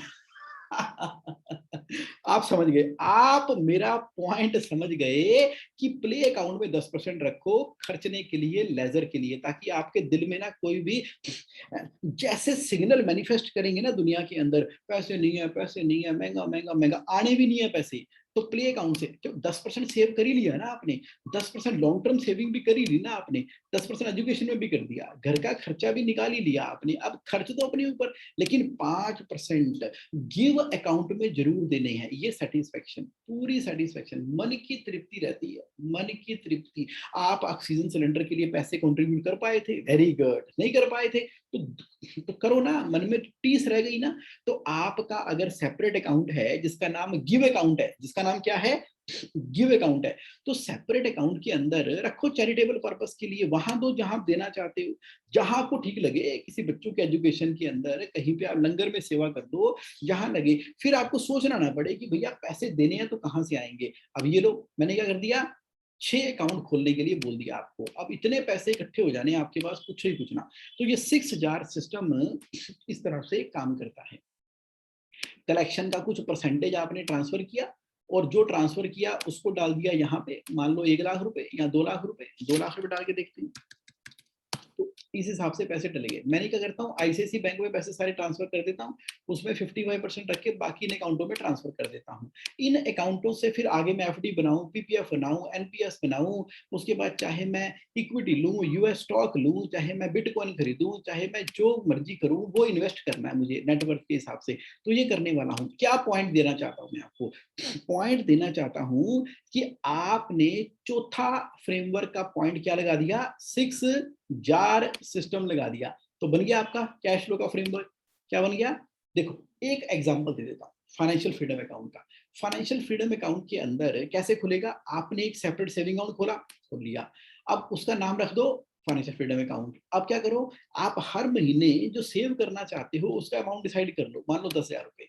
तो अब आप 10,000 को 6 से मल्टीप्लाई करो, यानी कि 60,000 रुपए। अब आप इस अकाउंट में, सेविंग अकाउंट में 60,000 रुपए रख दो कम से कम। क्यों, क्योंकि घड़ा भर दो, 6 ईएमआई के बराबर का घड़ा भर दो, भर दिया आपने। अब आपकी फाइनेंशियल फ्रीडम की जर्नी शुरू हो गई है। अब हर महीने इस घड़े में से 10,000 रुपए निकलते रहेंगे। बीच बीच में घड़ा चेक कर लिया करो, जब पैसे कम हो तो लमसम डाल दिया आपने इसके अंदर। तो अपनी एक्टिव इनकम से फाइनेंशियल फ्रीडम अकाउंट के अंदर कम से कम 6 महीने के बराबर के पैसे रखोगे, यहां से SIP SIP SIP SIP SIP करके हर महीने पैसे निकलते चले जाएंगे। तो अब आप रिलैक्स हो, इंजॉय करो अपनी रिलेशनशिप मनी के साथ में, और आपका सिप क्रिएट होना शुरू हो गया है। बस आपको अपने फाइनेंशियल फ्रीडम सेविंग अकाउंट के अंदर 6 महीने के बराबर का पैसा निकालना है। टेंशन नहीं है ईएमआई की तरह हर महीने ईएमआई कट जाएगी, भैया 6 महीने के बराबर का पैसा पहले ही डाल के रखा हुआ है। अब देखो ये आपका क्या बन गया, फाइनेंशियल फ्रीडम अकाउंट बन के तैयार हो जाएगा। फाइनेंशियल फ्रीडम अकाउंट अब आपकी ऑटोमेटिक मनी मेकिंग मशीन बन गई है फाइनेंशियल फ्रीडम अकाउंट। क्या कहना चाहता हूं मैं, सर मैं कहना चाहता हूं कि कैश फ्लो फ्रेमवर्क के अंदर पहला क्या है, बिजनेस मॉडल, दूसरा क्या है, कैश फ्लो मॉडल, तीसरा क्या है, कैश रिजर्व, चौथा क्या है, 6 जार सिस्टम। मुझे बताओ ये कैश फ्लो फ्रेमवर्क हमारे बिजनेस में, हमारी पर्सनल लाइफ में लगना चाहिए कि नहीं लगना चाहिए, लगना चाहिए ना। चलो अब जेन्युइनली टेल मी, अब बताओ, समय आ गया आपके बताने का। मुझे जेन्युइनली बताओ कि क्या आपको वैल्यू मिल रही है, are you really getting the value from this session. अगर यस तो टाइप करो yes in the chat box. Now genuinely tell me, my dear friend, are you learning something new? If yes, then type yes in the chat box, my dear friend. Yes. अच्छा, will you really implement in your business and life? अगर yes तो type करो yes, my dear friend. got it. Let me ask you, share with me the biggest takeaway from today's session. अब आपको क्या लगा, अब आप इसका आंसर चाहे अपने मन में कर दो, चाहे तो आप इसका आंसर जो है करो चैट बॉक्स के अंदर। आपने क्या लर्न किया, अरे क्या बात है Sandeep ji, break even point, yes. तो मतलब the biggest take away the life, आप उसको पेपर पे लिख लो, अपने आप को बोल लो, मुझसे बात कर लो। अब मुझे बताओ क्या टेक अवे मिला है, और कोई क्वेश्चन है आपके माइंड के अंदर तो मैं आपको अपॉर्चुनिटी दे रहा हूं, अपने क्वेश्चन चैट बॉक्स में पूछना है, चैट बॉक्स में पूछ लो। कुछ लर्निंग ऑब्जर्वेशन है तो वो आप चैट बॉक्स में लिख सकते हो, ले सकते हो। तो बड़ा प्यारा क्वेश्चन आया एंथनी जोसेफ जी का कि learn how to live discipline life. ये इन्होंने अपनी ऑब्जर्वेशन शेयर किया। दिस इज द बिल्कुल एब्सोल्युटली, मैं आपसे ना एंथनी जोसेफ जी पूरी तरह से सहमत हूँ। ये जो डिसिप्लिन्ड लाइफ है ना, जिसको हम क्या बोलते हैं, फाइनेंशियल कंट्रोल। देखो फाइनेंशियल कंट्रोल ही हमें फाइनेंशियल फ्रीडम प्रोवाइड करता है। आप पूछोगे कैसे, देखो एक गाड़ी है, एक कार है, उस कार के अंदर ना ब्रेक ही नहीं है। एक कार है उसमें ब्रेक ही नहीं है, और ब्रेक नहीं है तो लेकिन आपको गाड़ी फिर भी वो चलानी है। उसके अंदर ब्रेक नहीं है मतलब फाइनेंशियल कंट्रोल नहीं है, लेकिन गाड़ी फिर भी चलानी है। आप उस कार के अंदर बैठ गए, अब ब्रेक नहीं है आपको मालूम है, तो आप कार बहुत तेज चलाओगे कि धीरे धीरे धीरे धीरे चलाओगे। यस, धीरे धीरे चलाओगे क्योंकि ब्रेक तो है नहीं, हल्का सा रेस दोगे, थोड़ी आगे बढ़ेगी, थोड़ा देर बढ़ेगी। इसका मतलब है कि जिस कार के अंदर ब्रेक नहीं होती वो धीरे धीरे चलती है, और जिस कार में ब्रेक होती है, जैसे मर्सिडीज है, उसकी क्या ब्रेक है, ठक वहीं पर ही रुक जाती है।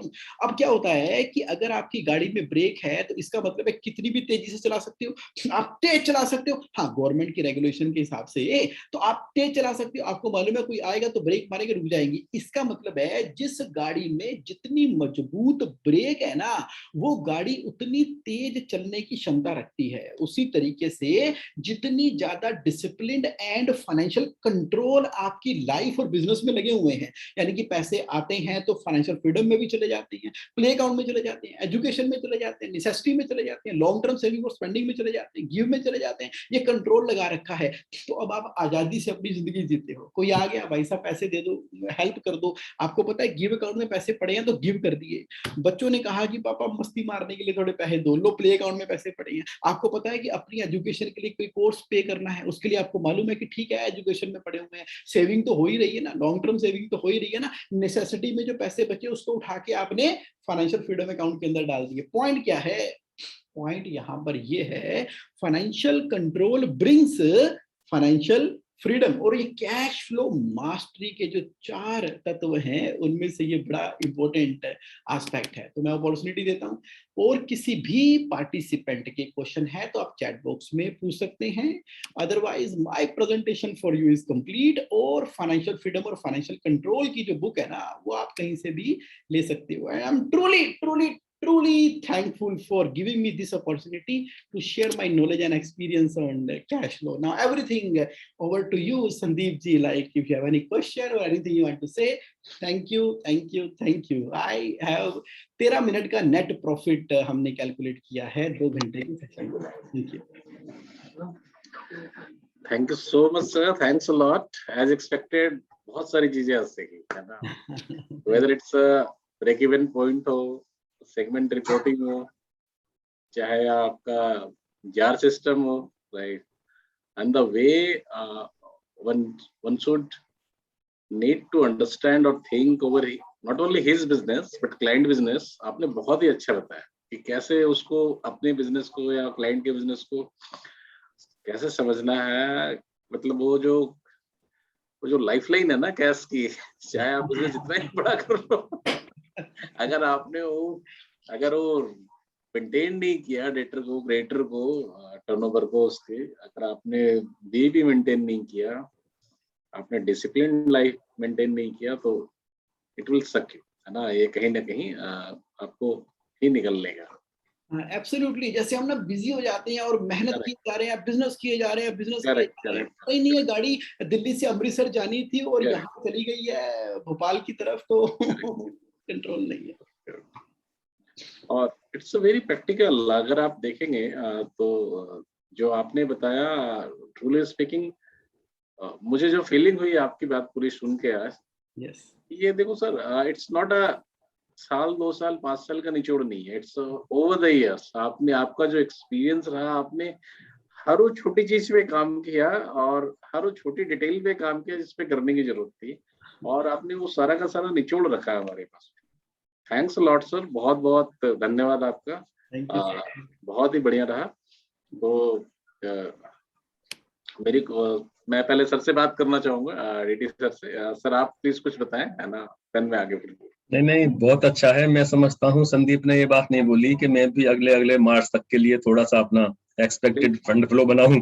बिल्कुल। अभी तक तो दिमाग में रहता है उससे लेने हैं। तो एक अगर हम लिख के बना के रखें कि what are our expected expenditure towards next 6 months, तो हमको पता लग जाएगी हमको क्या एफर्ट्स करने हैं, कहाँ से मैनेज करना है, चाहे लोन लेना है या कुछ भी करना है, क्योंकि ये लास्ट मोमेंट की परेशानी को बचाने में मदद करेगा, एक्स्ट्रा एफर्ट्स करने में मदद करेगा, किससे मिलना है, क्या करना है, वो सारी चीज हमारे मनस पटल पे आ जाएंगी कि आपको क्या करना चाहिए। और जगमोहन ने जो मतलब एक जैसे बच्चे के लिए बात बताते हैं ना, जो कंसेप्ट लेके चले हैं, तो दिस इज वेरी नाइस। मतलब मैं तो कहता हूँ बहुत बढ़िया सर। तो मतलब बहुत अच्छा लगा, मैंने सारा सुना है।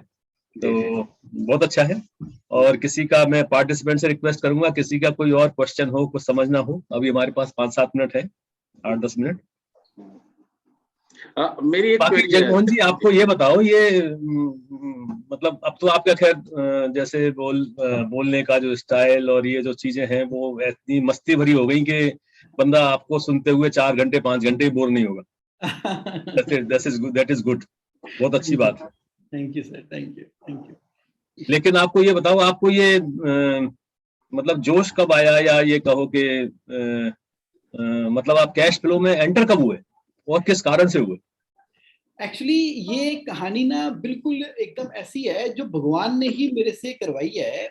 मेरा क्लाइंट है, ये आज से 5-7 साल या 10 साल पहले की बात है। तो वो क्लाइंट मेरे पास आया, मेरा ऑफिस यहाँ जनकपुरी शाहपुरी टावर में 9th फ्लोर पर है। तो उसका फोन आया कि जगमोहन ऑफिस में हो? मैंने कहा हाँ। कहते आपसे मिलना है। मैंने कहा आ जाओ। कहते मैं जनकपुरी में हूँ। मैंने कहा ऊपर आ जाओ। कहते नहीं मैं पार्किंग में खड़ा हूँ, आप ही नीचे आ जाओ। मैंने कहा है क्या बात है? तो कहते हैं नहीं नहीं मैं ऑफिस में नहीं आ रहा। मतलब बड़ी ढीली सी आवाज थी, जैसे थी जैसे मतलब क्या हो गया। मैंने कहा सर क्या हो गया? कहते जी वो नीचे पार्किंग में आ जा यार। मैं नीचे गया, गाड़ी में बैठे थे तो मैं फिर उनके साथ चला गया।